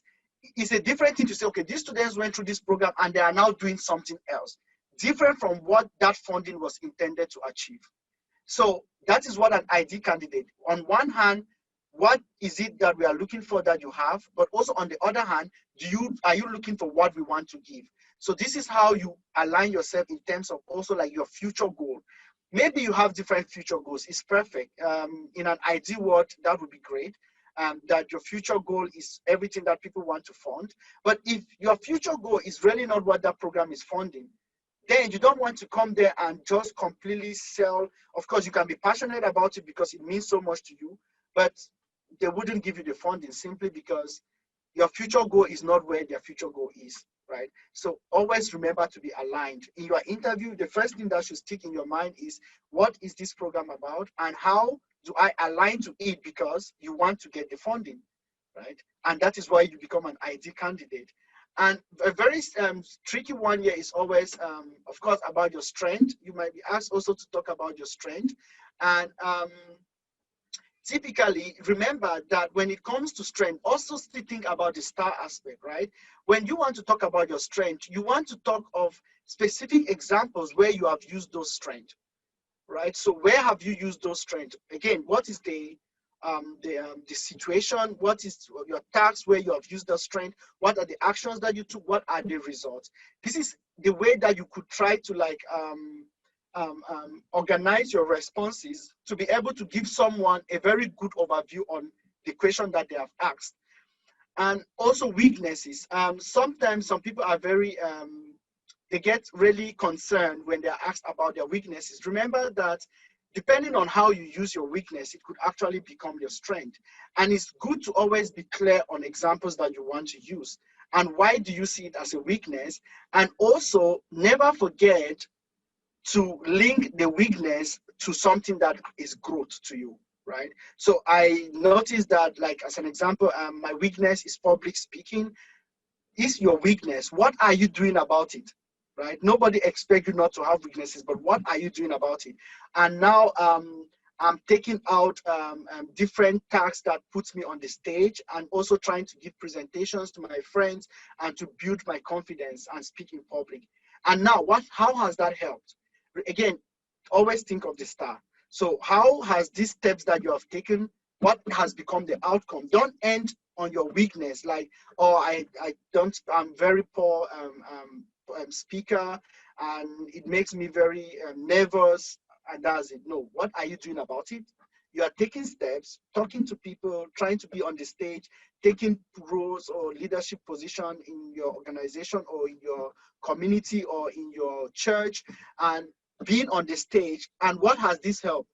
Now, the outcome, over time, I've gotten more confident. I've noticed that I get more, I've been able to give more presentations and people have given me more kind of feedback, positive feedback, and I also feel more confident. So it's always I'm not saying this is the weakness that you have, but whatever weakness that you have, when you are asked to talk about your weakness, remember to make it into a growth, right? Let it be something that you are identifying and you are growing on, you are improving yourself on. Okay. Then getting letter of recommendation. I think it's quite a tricky one. How am I doing with time? Oh, you have less than 2 minutes. Okay, so did I speak already for 30 minutes? Wow. Okay, yes. Okay, that's interesting. Okay, so like getting letter of recommendation, I will be fast here. To plan tomorrow, you start today. And why I say this is, of course, maybe it's late for some people in the audience that have already gone through their undergraduate, but you need to be in a good relationship with your professors, right? Of not only your professors, in the case that you might need a recommendation from your employer, you want to have a good relationship that they can give you a good recommendation. A good recommendation is one that is not generic. Remember that if you are targeting a particular program, as I said, your CV, recommendation letter, personal statement, SOP, and the rest should speak in the same language. And so a recommendation letter, I simply just always say it like, is a motivation written by someone else for you. So your motivation is what the one you write yourself, telling about all the things that you do.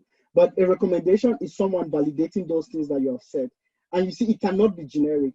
Perhaps it's unfortunate that most times, if you think about how many professors can, and sometimes don't really focus on professors, it could be anyone. I'd rather that you have a good recommendation from someone even without a PhD than a professor that would give you to whom it might concern.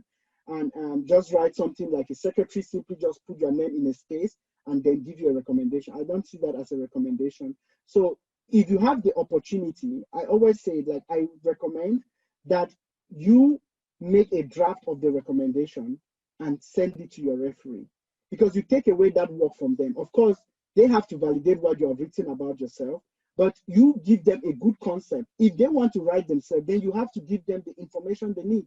Tell them the program you're applying for, what is required of you, what should be in the recommendation letter to help them build the story, right, that they want to say about you. And my final tip is one of the first that I gave. I cannot overemphasize on this. Less is more. I would rather that you give one good application than having 10 applications that none is good enough. And thank you for your kind attention. As Igbos would say, emailer. Oh, thank you so much, Dr. Kenichuku. Thank you. This has I'm been happy to take your questions. so I'm sure if I follow everything I've learned here to the letter, I'll get into the top schools in the world. We can start sending our questions now. So I'll go through the chat for questions that has been asked before. Yes, and Dr. Akombi has tried to respond to some. Thank you so much, Dr. Akombi. Hey, moderator, my name is Mr. Falabi. Am I allowed to make one or two comments? Yes. Victor, am I allowed to make a comment or no? Yes, you're allowed. Please go on. All right, so let me see if I can open my camera. Sorry, I will try to introduce myself. First, I want to thank the organizers, Victor, and every member of this great organization. It's quite impressive, all these things that you guys have done. When I was going through this like 17 years ago, luckily I had a mentor who was a PhD student at UT, Dr. Rotimi Ojifini, who was walking me through this process. But it's good to see a platform like that, because these are priceless information that you have to pay millions of dollars that you're getting for free. It's quite priceless. The one comment I want to make, I really appreciate all the speakers. I think they've spoken extensively well. The only comment I will make is this: before you apply to any school, make sure you know the reason why you're applying. For example, I studied geophysics, and I was talking to my mentors at that time that my goal is to work in the oil and gas sector, meaning I want to work in the oil and gas sector. And he said, well, if you really want to work in the oil and gas sector, these are the schools that you need to apply to. So he gave me 5 schools and said, okay, UT Austin, Colorado School of Mines, Stanford, Penn State, A&M, and told me to craft my application such that I apply to those schools. So, and that has been a very pleasant advice, because a lot of recruiters, they go to specialized schools to recruit, right? So when you're applying, you have to think about, okay, what do you want to do? Do you want to go into research, or you want to go into academics? And that should guide your application process, because you don't want to just apply to any schools anyhow. Make sure you know exactly what you want and you go after them. And of course, you work hard, like all the speakers were saying. You have a lot of applicants all over the world. You are competing with the best in the world, actually. So, and that's why I like the concept of, okay, they're not asking for GRE, but at the same time, you might need to write that GRE and make sure you have a very good application. So I think I really appreciate all the speakers, but like I said, just make sure before you apply to any schools, know exactly what you want and go for those schools that actually have that program. All schools are not equal, trust me. You can, for example, if you want to work in oil and gas sector, then you go and apply to one school in Hawaii or one school in North Dakota that will not get into a Shell or a Chevron. And that's why the schools is important. In America, they take pride in their alumni, which is one thing I like about this about this society. I mean, talking more, when I came, I went to Mines. In fact, when I was in Nigeria, I was out to get a job. But my first semester at Colorado School of Mines, that's when I started talking to ExxonMobil. Like the first one, I actually got an internship with ExxonMobil because the companies come to that school to recruit. So those schools actually give you that flexibility. So if you want to be an engineer, if you want to, whatever you want to do, just make sure you research the schools that actually offer you that opportunity. Because a lot of these schools, they have a research program with industry. So if you get into the research group, then immediately you are already talking to those organizations. They already know you. You're giving talks every month or every 2 months. The recruiter are already talking to you right from your first semester. So it's critical to apply to schools that actually offer what you really want to do. If you want to go into other academics, it might not really matter. You might be able to apply to any school. But I guess my point is, before you apply to schools, make sure you do your homework, you know exactly what you want. Again, thanks to all the organizers and all the speakers. Thank you so much, sir. Thank you for that. Yeah. Thank you. So questions have started trooping in. So there's someone asking about, I'll start from the beginning, though we've responded to some. So those who are not following the chat box can still go with us. Someone asked, the teaching and research assistantship, when do you get to apply for it? Is it before getting admission or after? Please, we can answer these questions within 30 seconds to 1 minute because of time. Yeah. For what I know about TA and RA, most times it is during admission processes, for what I know about it. But for some people who are lucky, they don't get it during admission processes. Then when they get to that school, maybe before classes begin or before the second semester, they can still get it. But most times there is no special application for it. I don't know if Dr. Akombi knows maybe about the process. I think you are right.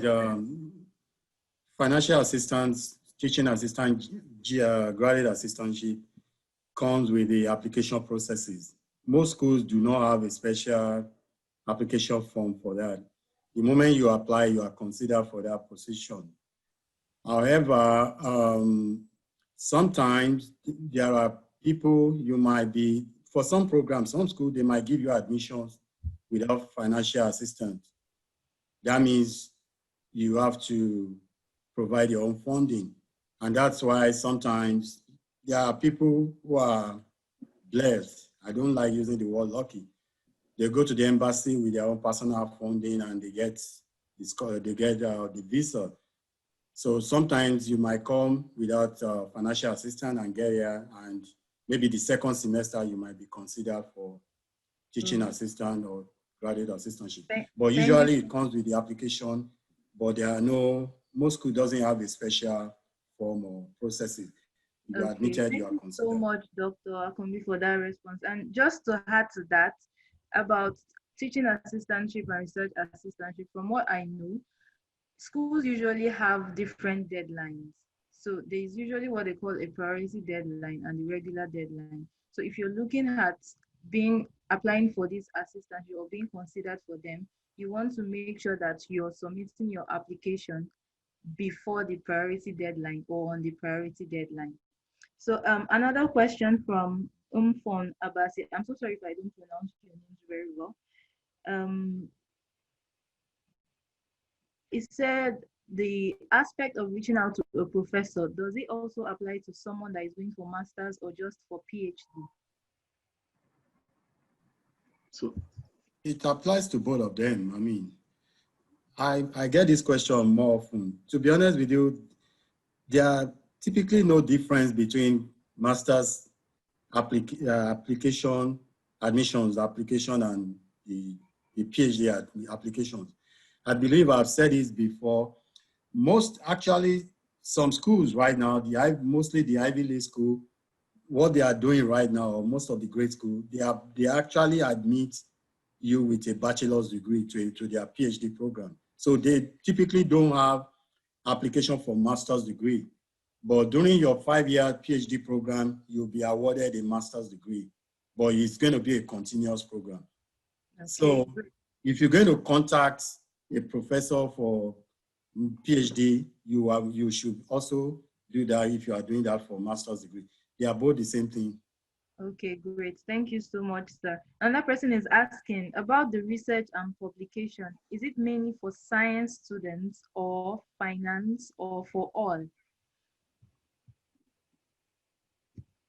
Is that question clear? I don't know, Blessing, could you maybe type that question again so we understand very well? Another person is saying, must there be an opening before you apply or you make inquiries? I guess this person is asking about contacting professors. You can contact professor anytime. Even when they don't put it on their website that there is opening, like for the school I went to, the professor did not even say there was opening. So some people even have opening and they wouldn't even put it on their website. Just when you see people, you like their research, just send a mail to them. Like I said, 3 things will happen. Is either they ignore your email, they don't answer you. Is either they answer you and they say they don't have it, or they answer you and say, yeah, we are interested in you. So irrespective of if they put that there is money or not, just send a mail to them, reach out to them. Okay, great. Thank you so much. Chukwudi is asking, what about if the department does not require GRE at all for admission? Do you need to send it during the application?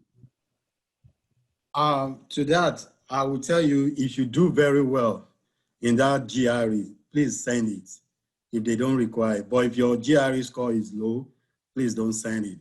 The advantage, if you do very well, you are in the 310, 320, at least there is no harm in sending it. But if you are not, your score is not really good, you might as not just send it. Okay, great. Stephanie is asking, if I am writing a GMAT, do I need to write the GRE? No, the question, I mean, you have to, like we both said earlier on, you need to find out what is the requirement for the program you're applying to, whether they require GRE or GMAT. It's usually most schools, they require either of those. GMAT is typically tailored towards the management courses. And some management courses even, they now take GRE instead of GMAT. So, but I don't think you have to, except if you are switching programs, whereby maybe you've taken GMAT and you are looking at another program and they are asking for GRE. That's when you have to take both. Okay, great. Then Judith is asking, in the situation where I have the financial capacity for one exam, GRE or TOEFL, which of these will you advise I go for? I think I answered that question. If you are looking at applying this application session, I would recommend you do the TOEFL. This is because there are so many schools that are trying to waive GRE. So in order to be able to, but I'm not sure they're going to waive TOEFL because TOEFL is more an English language proficiency.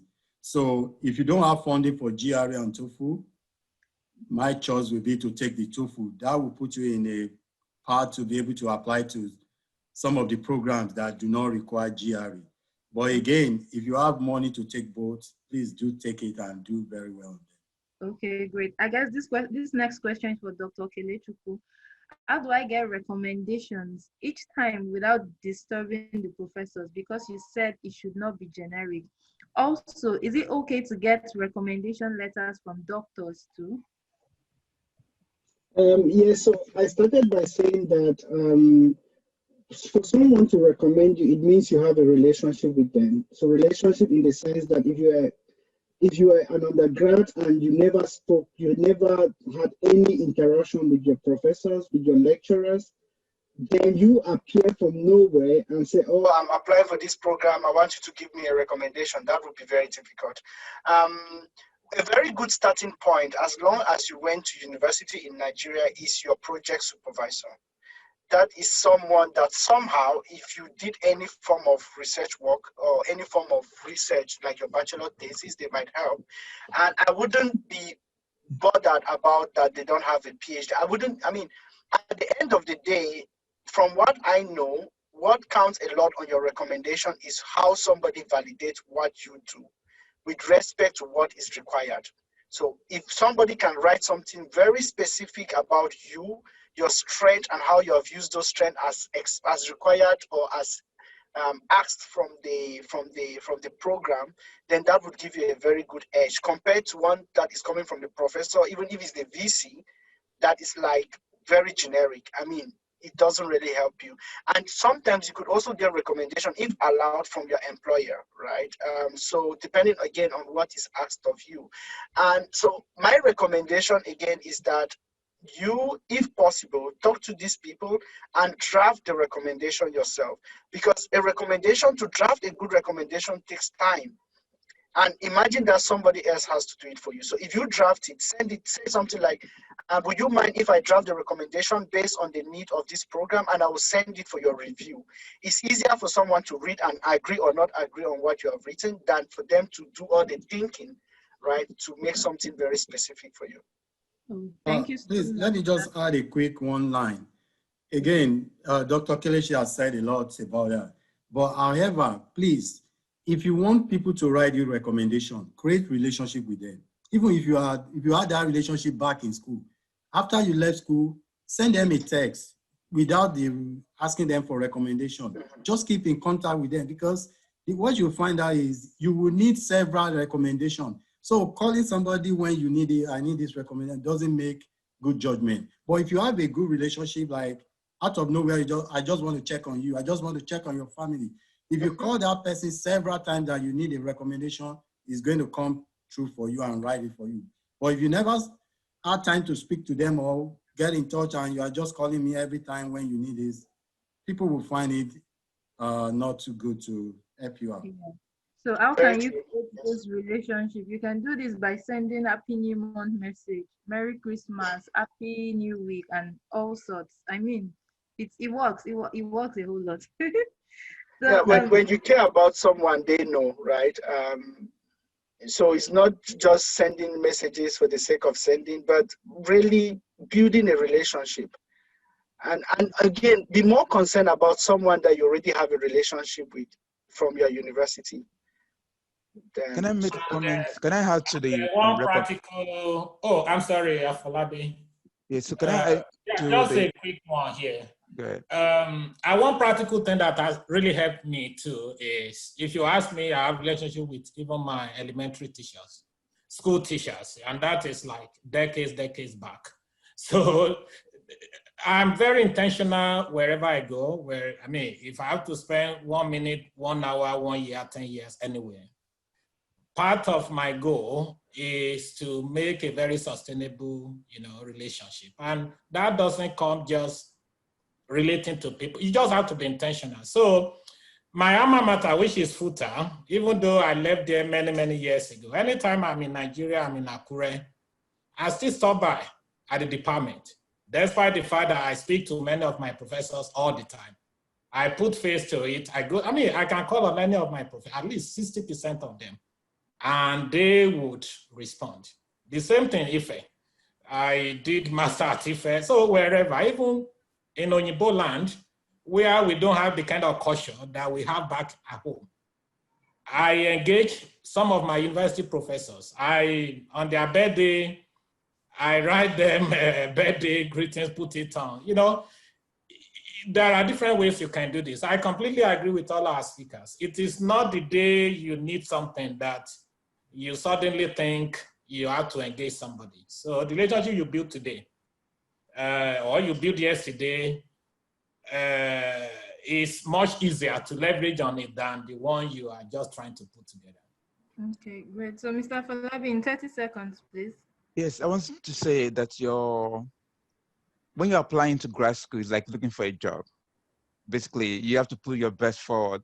In terms of recommendation, I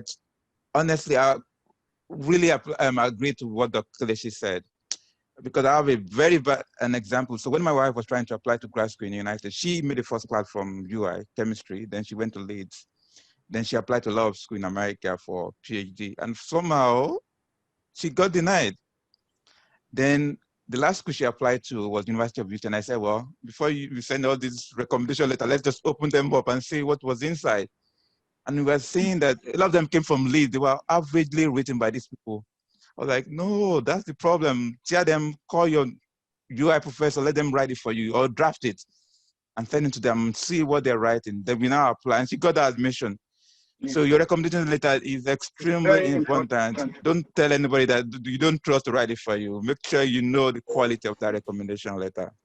It's extremely important. You can deny your admission. Absolutely. Thank you.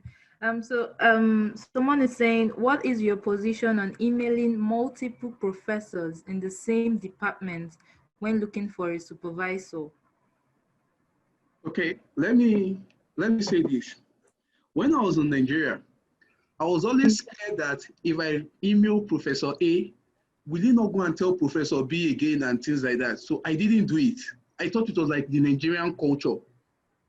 When I got to the US, I realized I really messed up. I should have emailed like 4 people in the same department. It doesn't hurt. It doesn't hurt. And I was talking to someone in one school. Oyinbo people are very nice. If they are not into your research, or if they know another professor is into their research, they will copy that person in that email and forward it. They are very nice people. Oyinbo people will not say because you have emailed A, you are now emailing B, me again. No, not for you. But don't copy. Don't send group email to 4 or 5 people. That's disrespectful. Send individual email. You can send to 4 people in the same department, but send it one by one. But don't send it as a group. It doesn't hurt. It doesn't hurt at all. And again, just one quick comment. You can't send email to everybody in the department.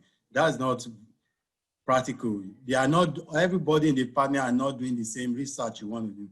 That's why, to me, I think it's very important. Take your time to research the program and find who is aligned with what you want to do. Maybe there are 2, there are 3 of them. Write them like Dr. Adedoyin said. Write them individual emails. So you probably won't have more than 2 to maybe maximum 4 people. But sending an email to everybody who doesn't even have anything to do with what you want to do in the department is not the right thing to do. Okay, thank you so much, sir. Another person is saying, concerning the quality of the program, what is your view on making decisions based on the ranking of the school? I mean, ranking of the school is a good thing. And again, if you have been, people are members of ISI, you agree with me that what we are pushing here is to even push you guys to apply to the Ivy League school and the great schools. Because from my experience and understanding, most of the funding, most of those schools actually have funding. And in most cases, they are not going to give you admission if they are not going to provide the funding. So applying to those schools is paramount to our own concept here. But again, looking at ranking is good, but what you should be aware of, and that's go back to what we've said, you have to do your homework. If you do your homework very well, many of the Ivy League schools, their acceptance rate is about 5 to 6%, maybe at the highest 8%. So you are talking about if 100 people apply all over the world, mind you, they're going to take 8 people. So you have to be very, very competitive, both in your GPA, your test scores, your letter of recommendation, and SOP. There's nothing bad in that. I mean, like I said, we preach that in ISI. We want you guys to be in the very best of the school, but you also have to have what it takes to get into those schools. Okay, thank you so much, sir. Just to have my own comments, in my opinion, I think the research you want to do should be the forefront of why you're picking a school. It should be based on you finding someone that is doing what you really want. Because if you go to a top ranked school and you're interested in drugs, but because this person is in top rank and is doing food, you got accepted, I must go to a top ranked school, you're going to hate it. So please, like they've said, grad school is, take it like a job. It's a job on its own. So Tunde is asking, can I get a mentor under the ISI community, though I missed out on the GRE offer, but I've been able to register? Yeah, we responded to that. So he can send, okay, it's E. So let Tunde send, or whoever is considering that, send an email to info@ischolarinitiative.org with your requests. Actually, when we published the result back in April, right? So we actually sent out a communication to every applicant, especially those that did not make the cut, encouraging them to apply to our for our mentorship scheme, because it is not just funding the exam, the mentoring. I mean, as you could see from the value of even this webinar, you could have all the money, you could even make the best call, but you still need that guidance. So it's a key part of what we do. So yes, if you want to, please send an email to info@ischolarinitiative.org. Okay, somebody will get in touch with you. If you're interested, like you said, please send an email to info@ischolarinitiative.org. John is asking, I see advertised projects which I can undertake based on my skills and knowledge. Some don't perfectly align with my personal interests. Does it make sense to let them pass? I'm asking based on what Adeyilola said concerning being flexible and not being streamlined, since an advisor in petroleum geology could possibly advise in hydrology. If I get that question very well, if you're talking about talking to an hydrogeology professor even when you're a petroleum geologist, is that the question? Yes, sort of. Okay, like Dr. Olufemi Akombi said, you can't talk to every professor in the department, but there are something called overlapping research. Overlapping research. A particular professor in petroleum geology can also do petroleum geochemistry too, source rock evaluation. Some of them can even do like trace element geochemistry. So you could even come from chemistry department, from BSc chemistry, and even apply to such lab, because you can do trace element and you like trace element. It doesn't mean you're a petroleum geologist.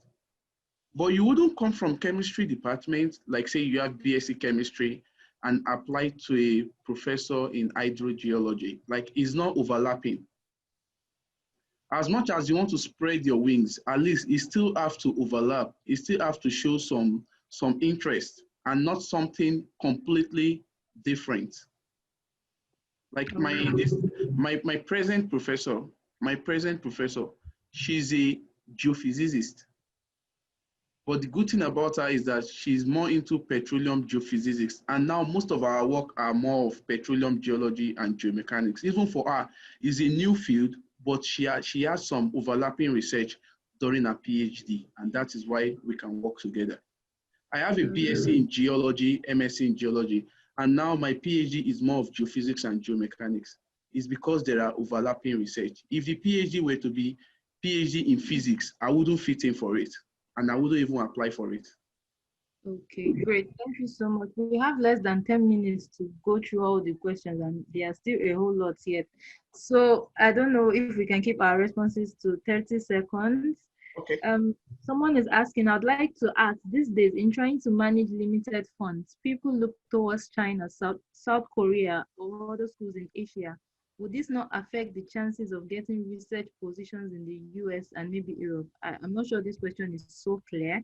I don't know. Oluwatobiloba, would you like to send this question again? Thank you so much.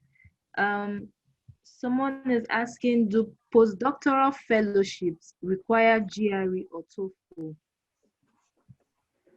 For postdoc, okay. Postdoc. I mean, I don't think so, but you see, one of the things is most of these requirements, you cannot generalize. You have to really go to the department and find out what they require. It might require TOEFL because sometimes there are people who are coming from non-speaking English countries.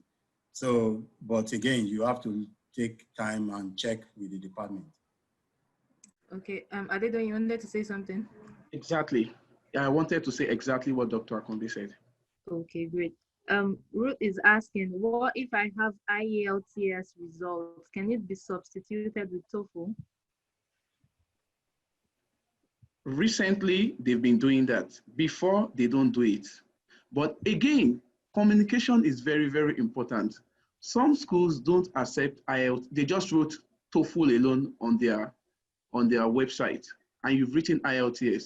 It is your responsibility to send an email to the professor in charge or the grad school coordinator and tell them you have an IELTS, is equivalent to TOEFL, and they could just waive it for you and tell you to use an IELTS. Learn to communicate. And again, just quickly, some schools are even very, very picky. They will tell you have to make a certain score on your speaking part of the TOEFL. Or I know Cornell does that. So you have to check on their website or the admission website or the department website, what if they have such picky requirements. Okay, great. Amber Lee is asking, like people always say, having research publications places one to a better chance of securing international scholarships. Can you please enlighten more on this?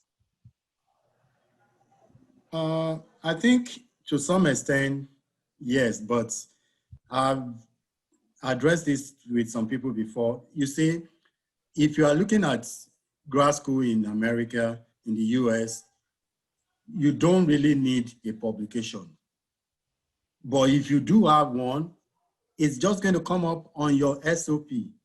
That is where you're going to blow yourself up or make your, let them be aware of that you have a publication.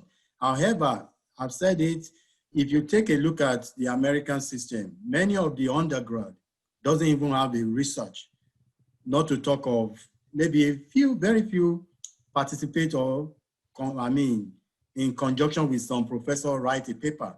So you find out that there are a pool of applicants from the American system that doesn't even, they are not exposed to the so-called project that we do in Nigeria. So based on that, it's not of an importance if you don't have it. But if you do have it, blow it up, let it be known in your SOP. You notice some schools, they will even ask you, don't send your project or your paper. We don't need it. Don't blow up a system or something. Okay, thank you, sir. Bo is asking, how do I get suitable advisor for PhD program in the Department of Plant Pathology? I studied microbiology at undergraduate program. I'm doing my MSc in agricultural microbiology and biotechnology. Thanks. I don't know if we got that.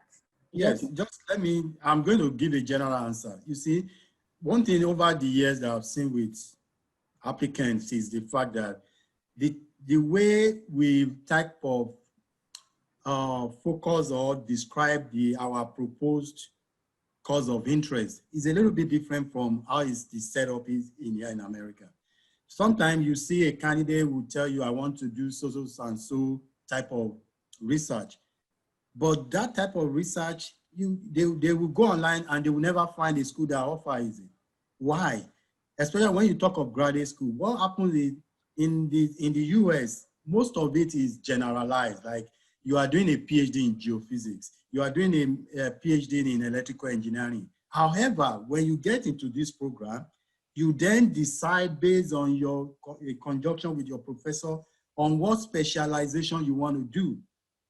So, and most of the time, especially when it comes to the PhD program, is driven by the data set or the type of project you are working on. You can design your own project, your own specialization in conjunction with your professor based on the available data or what you are working on. So sometimes people are boxed up in I couldn't find master's degree or PhD degree in geophysical analysis of petroleum or some kind of. Sometimes your goal is to go online, research the professor, take a look at what they are doing, you will find something that is in alignment with what you want to do.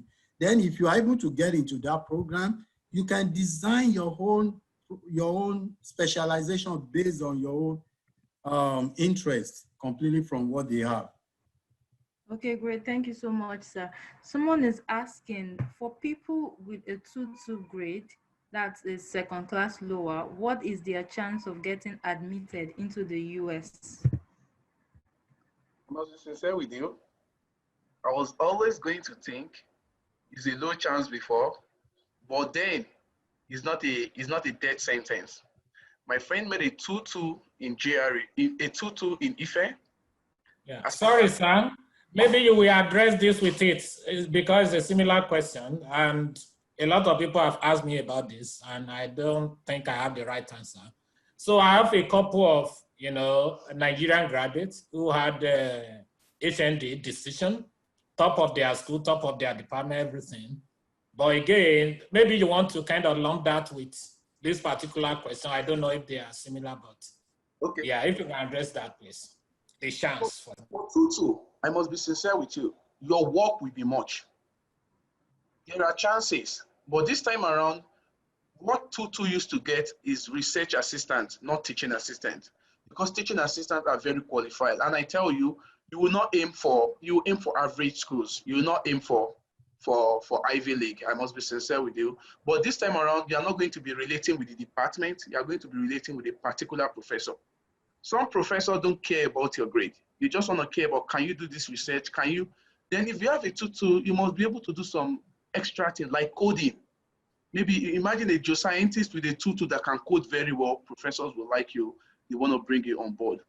Then for HND, most of the schools will say they want a BSc or equivalent of 4 years degree. The only thing you want to do is to explain to the university that HND is an equivalent to BSc. But here is what you can do. A professor cannot help you with that. I must be sincere with you, because a professor is just like a staff. You want to talk to the grad school. The grad school are the owner of masters and PhD. You look for an email of someone in grad school, explain it to them, send your transcript, your HND transcript to them, and let them know how good you are. So I learned something from my master supervisor. He told me something. No law is strong and cannot be changed. He said things can be changed. But I wouldn't advise you to apply straight with HND without talking to them, without getting a written email from them and say, oh, this is good, use it. Otherwise, it would be a waste of money and time. That's what I am. Maybe Dr. Please, let me just add one word, please.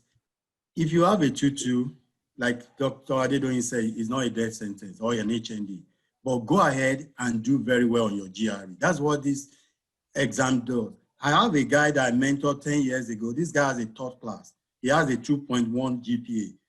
Applied to, he's a friend to one of my, he's a son to one of my friends. I always tell people, he did, but again, he went ahead, he did excellently well in GRE and TOEFL. That when his result got to the particular school that finally gave him admission, the head of the chair of the department could not believe, said, look, I don't know what to do. I like you, you are smart, but your GPA is the problem. At the end of the day, they gave him a chance, and he was lucky, he got a visa. He ended up coming here, he got to the grad school, he made a 4.0 for his master's degree. Very smart guy, but I don't know what he was doing back in Nigeria. So don't consider it as a death sentence. What you need to do is be proactive. Go out there, search for the school. Like Dr. Adedoyin, don't look for the big school. Yeah, they already said 4.0, 3.9. Yeah, look for an average school, put in, make the trial, proactive, do it. It is not, I mean, you won't lose anything if you go ahead and apply, and even if you get rejected, but at least make them, but do very well on your GRE and other letter of recommendation, SOP. That might make up for your GPA. Okay, thank you so much, sir.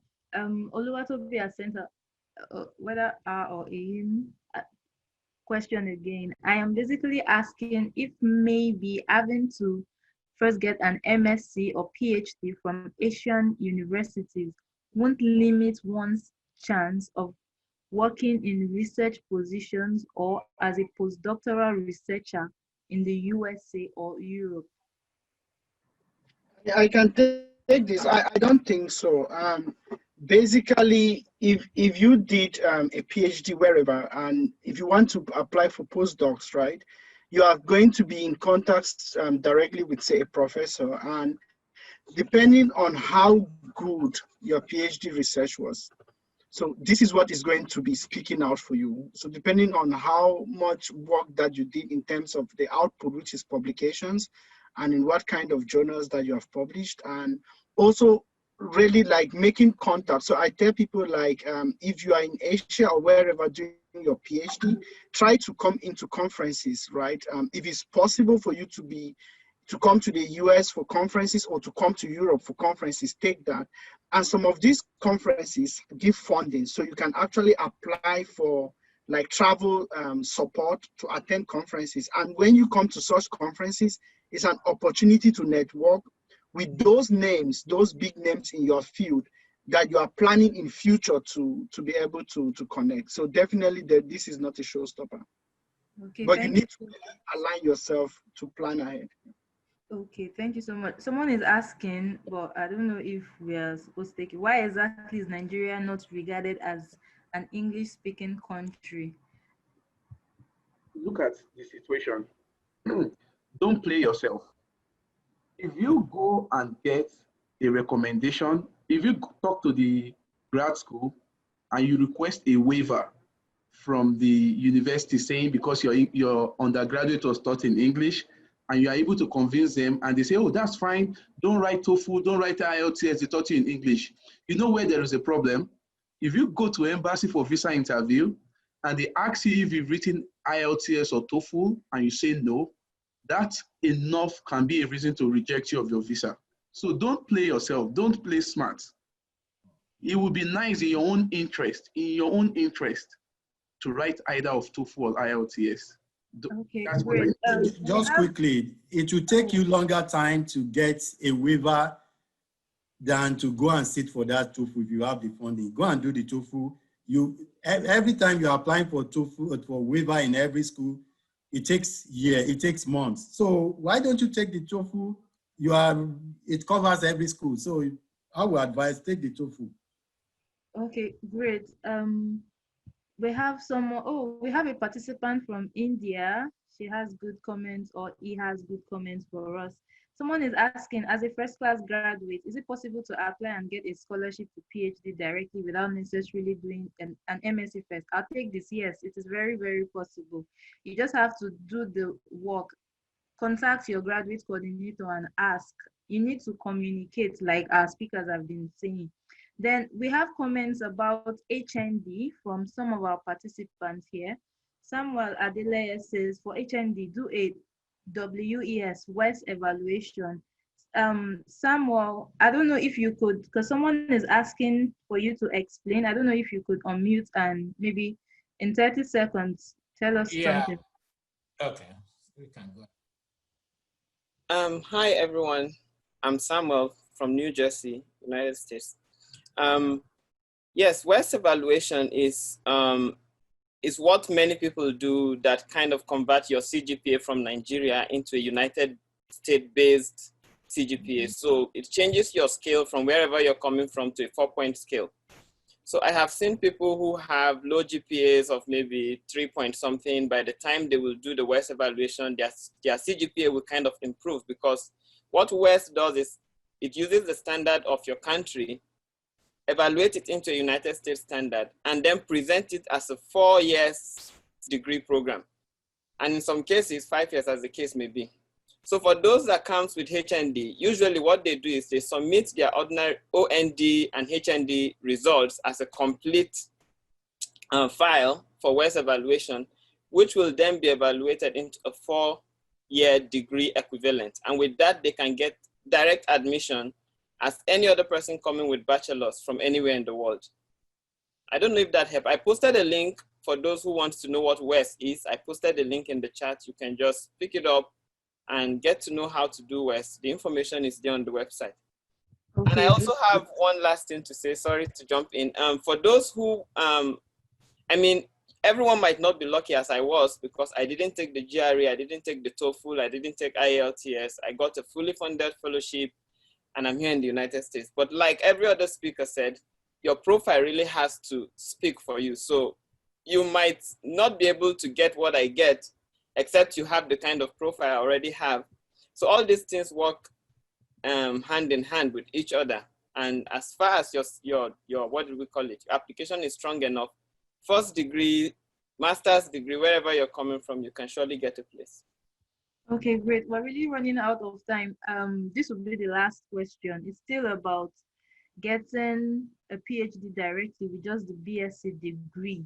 I don't know if anyone in 30 seconds wants to say something about again, right now there are so many schools out there, especially many, actually not especially, most of the Ivy League school, you don't need a master's degree to get into the PhD program. And quite a lot of schools out there, if you have a strong bachelor's degree, actually those are the people they prefer. There are some schools that will even tell you we don't admit for master's degree. So go ahead, look out. Most of the Ivy League school, most of the grade schools, they don't require you to have a master's degree. They prefer people who are with bachelor's degree and who are ready to spend 5 years, because that works better for them. They need people who can spend longer time on research, a 5-year program. So, and I will encourage anyone with good GPA and background to consider that, because again, things are changing right now. You want to come in, my advice would be come in and do your PhD at a go. That gives you added advantages, even in terms of work visas and getting opportunity, more opportunity than a master's degree. So I think what the individual was asking specifically was whether they can get into PhD without having a prior publication. So I think what Dr. Akambi said is right, but also I will add that you don't really need to have published. If you have done that, that is good. Like I think Samuel Adeleye was talking about, if you have a very good profile, you can get anything you want to, you aspire to get. But if you don't have it, don't let that stop you. Some of these schools, almost all of these schools, they know where you're coming from. All you want to do, that as a matter of fact, that is one of the strong reasons why they do GRE and TOEFL. They want to test your capability. They want to see how strong you are and how you can cope under pressures. So you don't really need to have published in any journals before you can apply for a PhD. Yeah, if I can cite one practical example for anyone who wants to get inspired. One of my friends who is in Boston University actually left University of Ilorin with a first-class honors, wrote his GRE and had 324, and wrote his TOEFL and had 110. Zero publication, nothing, he's in Boston. So most of these things actually profile you even when you don't have a profile. Like every of the speakers have said, it's obvious, right? So you just know what to do. Okay, great. Thank you so much. I'm also an example. I don't have any publications. I finished with the first class too, and I got 3 fully funded admissions too. So really, if you don't have a research publication, it doesn't really matter, but make sure your statement of purpose is as quality as possible. That would be the last question. I want to say thank you to everyone. And before we go, we would like the convener of the iScholar Initiative, Mr. Victor Ogumola, to give us a remark, a concluding remark within 2 minutes. Hello, everyone. This has been a very awesome moment. Sincerely, I've learned a lot. Just like I said during the last webinar, I mean, all these things that have been spoken about here today is kind of motivating enough for me to go back to school. I feel like going back to school, basically, but then it's okay. So first of all, I want to thank all our speakers. What really drives this is the passion to give back.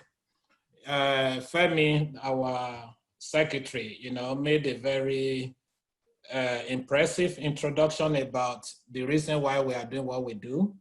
And there is nothing like ISI without the people. So the people are the pillars, they are the drivers. And I must say, Dr. Akambi is leading our talent development. He's very sold out. He has over 2 decades under his belt doing this selflessly. And if I have to tell you about Dr. Kelechi and Adedoyin, these guys, we didn't just meet today, you know. One thing I've seen in life is people are like mine somehow, you know, they come together to do, I mean, for a higher purpose. And that's exactly what we are doing here. So I want to say thank you guys for doing it again. I'm not really surprised about the wealth of experience you have shared. And I just want to tell our listeners, the audience, the prospective scholars that you just have to do what you have to do for yourself. You don't have to wait until the storm is over. You have to learn how to swim in the rain.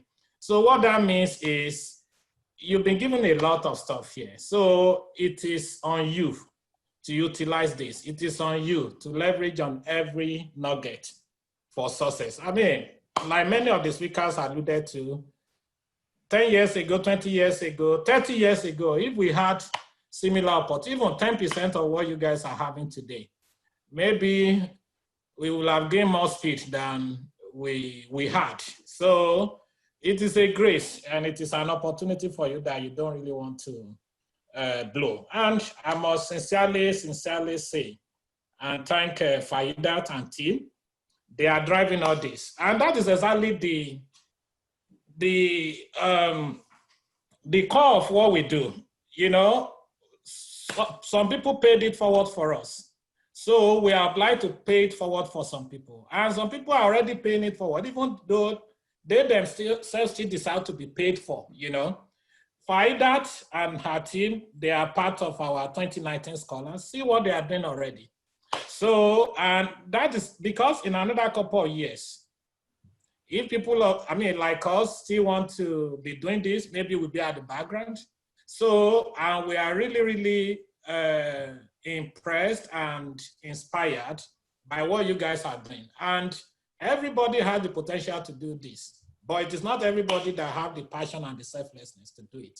So that's why I don't take for granted anyone that is doing something, not because there is a paycheck that you are expecting at the end of the week, at the end of the month. I mean, for me, that is the greatest service to humanity. Once again, I want to thank you all on behalf of our management team, High Scholar Initiative Management Team and the Board of Trustees.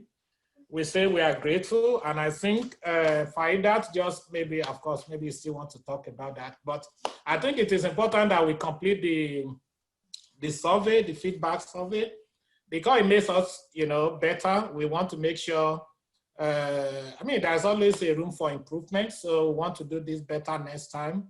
I have not gone through the survey, but I believe it has a lot of relevant questions that will help to optimize the process. So once again, we want to say thank you so much.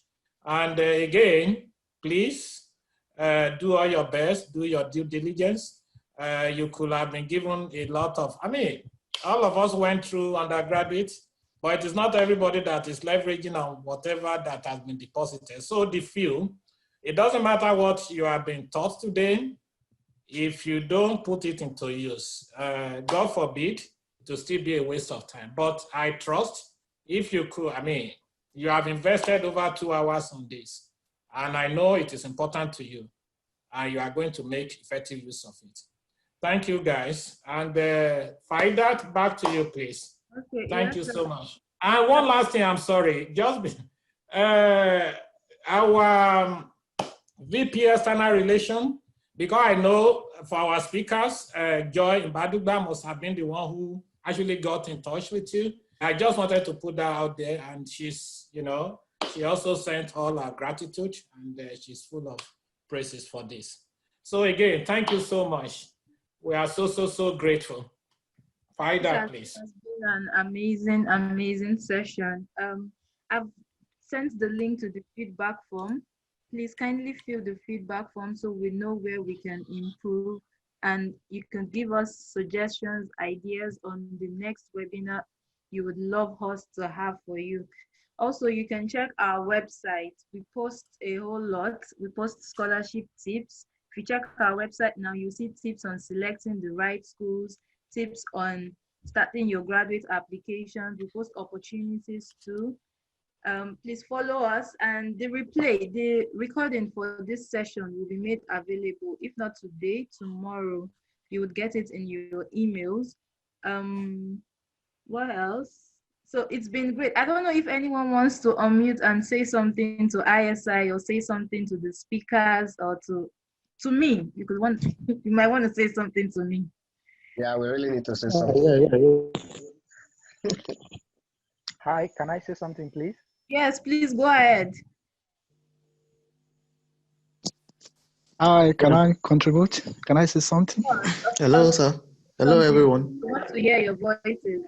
Thank you so much. It has been an amazing session. Very educative and informative. I've learned a lot. Thank you for this, for putting this together. Hi, everyone. Can I say something? Thank you very much. Go ahead. Please go ahead. Thanks so much. This is my first time of joining webinar. It's great. My undergraduate professor was the one that invited me to this, and sincerely speaking, it has been wonderful. I've learned so many things. I want to say thanks so much for your contribution, and thanks all. Hello, can I say something? Hello, can I say something? So, I mean, hello, sir. Please go ahead. Please go ahead. Okay. Actually, I want to thank everyone, and I want to thank the ISI team for putting this up. And one thing is that I would like to ask: is there a chance to volunteer for ISI in terms of maybe graphics designing and other sort of things? So I'm absolutely, you I want to really ask him. Absolutely. Yeah, I'm here. You want to speak to that? Yeah, absolutely. I was just answering him. Okay. Visit our website. That and our team will be noting your contacts, and they will reach out to you. Yes. All right. Thank you visit very our much. Website, there is a portion on the website where you can fill the volunteer form, and just go visit the website and fill the form. We'll definitely reach out to you. All right. Thank you very much for your response. Can I say something? Yes, please go ahead. My name is Ugo Nsofo. I just got the invite for this last night from Dr. Kambi. It's been so great to be in this conversation. Like, I actually call in from work, but I had to call in just to listen to all the wonderful advice. Dr. Kambi was my personal mentor when I came to grad school here, and ever since then I've kept close contact with him, and I've really wanted to be part of this program in terms of mentorship and helping to review SOP and the rest of them.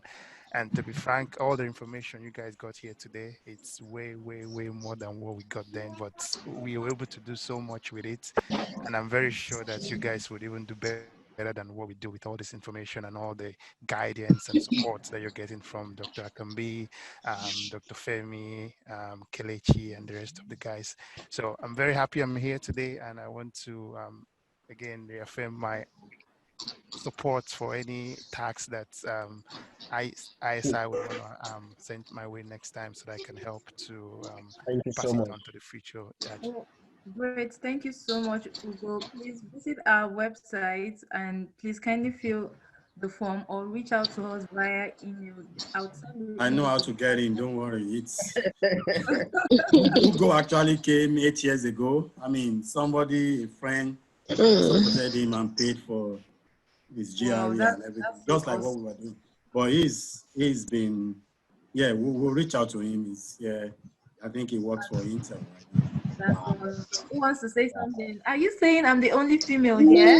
I want to say something. Okay, we have Mary. Mary wants to say something. Mary, go ahead. Okay, first of all, yeah, I'm very grateful for the class and everything. Like, I learned a lot. I appreciate. Atunde, let Mary finish.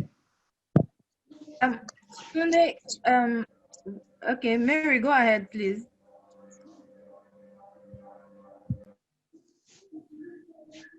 I think we lost Mary. Hi, Tunde, you can speak now. Hello. I also want to say something. Okay, please go ahead. so that we can round Okay, up. I just want to appreciate ISI. Okay, thank you so much. I think we have a friend from Ghana here. Hello. All right. Okay, Sunday, please go ahead. Yeah, hello. Oh, okay. Who is speaking now? Kwame. Yes, please. Hello, everybody. I'm Kwame Jemfi from Ghana. So I'm grateful for the panelists for all the information they've shared this evening.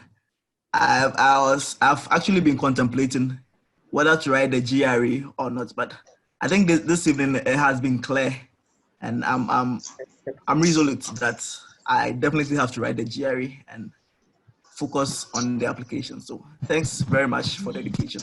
Thank you. Thank you. Please reach out to us if you need any help, mentoring or whatever. We'll be willing. We don't want to, we're still going to expand. We don't want to make this only Nigeria affair, but you are part of the family. Anytime, reach out to us through the website or through the contact. Okay, sir. Thank you. Thank you. Sunday, please go Hello. ahead. Hello. Hello. Okay. Also, can I say something? Yeah, go ahead. Yes, go ahead. Yeah. My name is Tayo. I just want to appreciate the organizer for what they have really done. They've really contributed a lot to me, because before I was confused about how to put up my application, but now at least I have clear about how to go about my application. I just want to appreciate everyone that has contributed to one of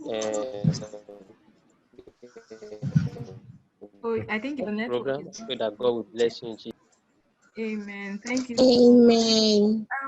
I think in the chat box they are asking, can they connect with us on LinkedIn? I mean, our scholars and everyone that has contributed to this. Someone said, particularly the person that spoke about WES. So I don't know if you can drop our LinkedIn profile name or links sort of in the chat box. So we'll just take one or two comments, then we move. Sunday, you've been raising up your hand.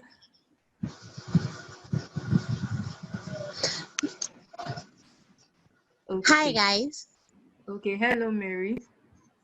Yes, my network is very bad. That's why it keeps breaking. But I am grateful for the class and everything. I learned a lot. And there is I never wanted to even take any. But this, I'll take it. So I don't know much about the scholarship, everything, but I am new to it. But I now get there. You will. Just follow the process and reach out to people. I'm sure you're on LinkedIn. You could reach out to, there's so many people that provide mentorship. You could also reach out to iScholar, visit our website, and or send us email. All right. Thank you. You're welcome. Okay, I think we don't have any comments again, if I'm right. So this session was actually planned for 2 hours before, but I guess it was a whole lot to take in. And I'm so grateful that you all waited and you still stayed for this long. We really appreciate it. Thank you so much. And we look forward to hearing your success stories. Please send them to us. We want to see everyone grow and we want to see everyone successful. It's been awesome for everyone who called in from the US. We're so sorry. I know it's early in the morning, but thank you so much for joining us. For those who called in from Europe, thank you so much. And for my Nigerians and my other Africans, thank you so much. And to the person that called in from India, thank you so much for joining.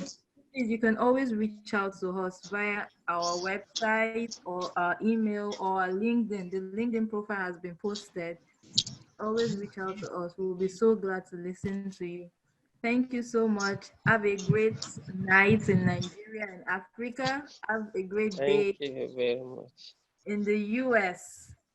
All right. And please don't forget to fill our feedback form. It's very important. Thank you.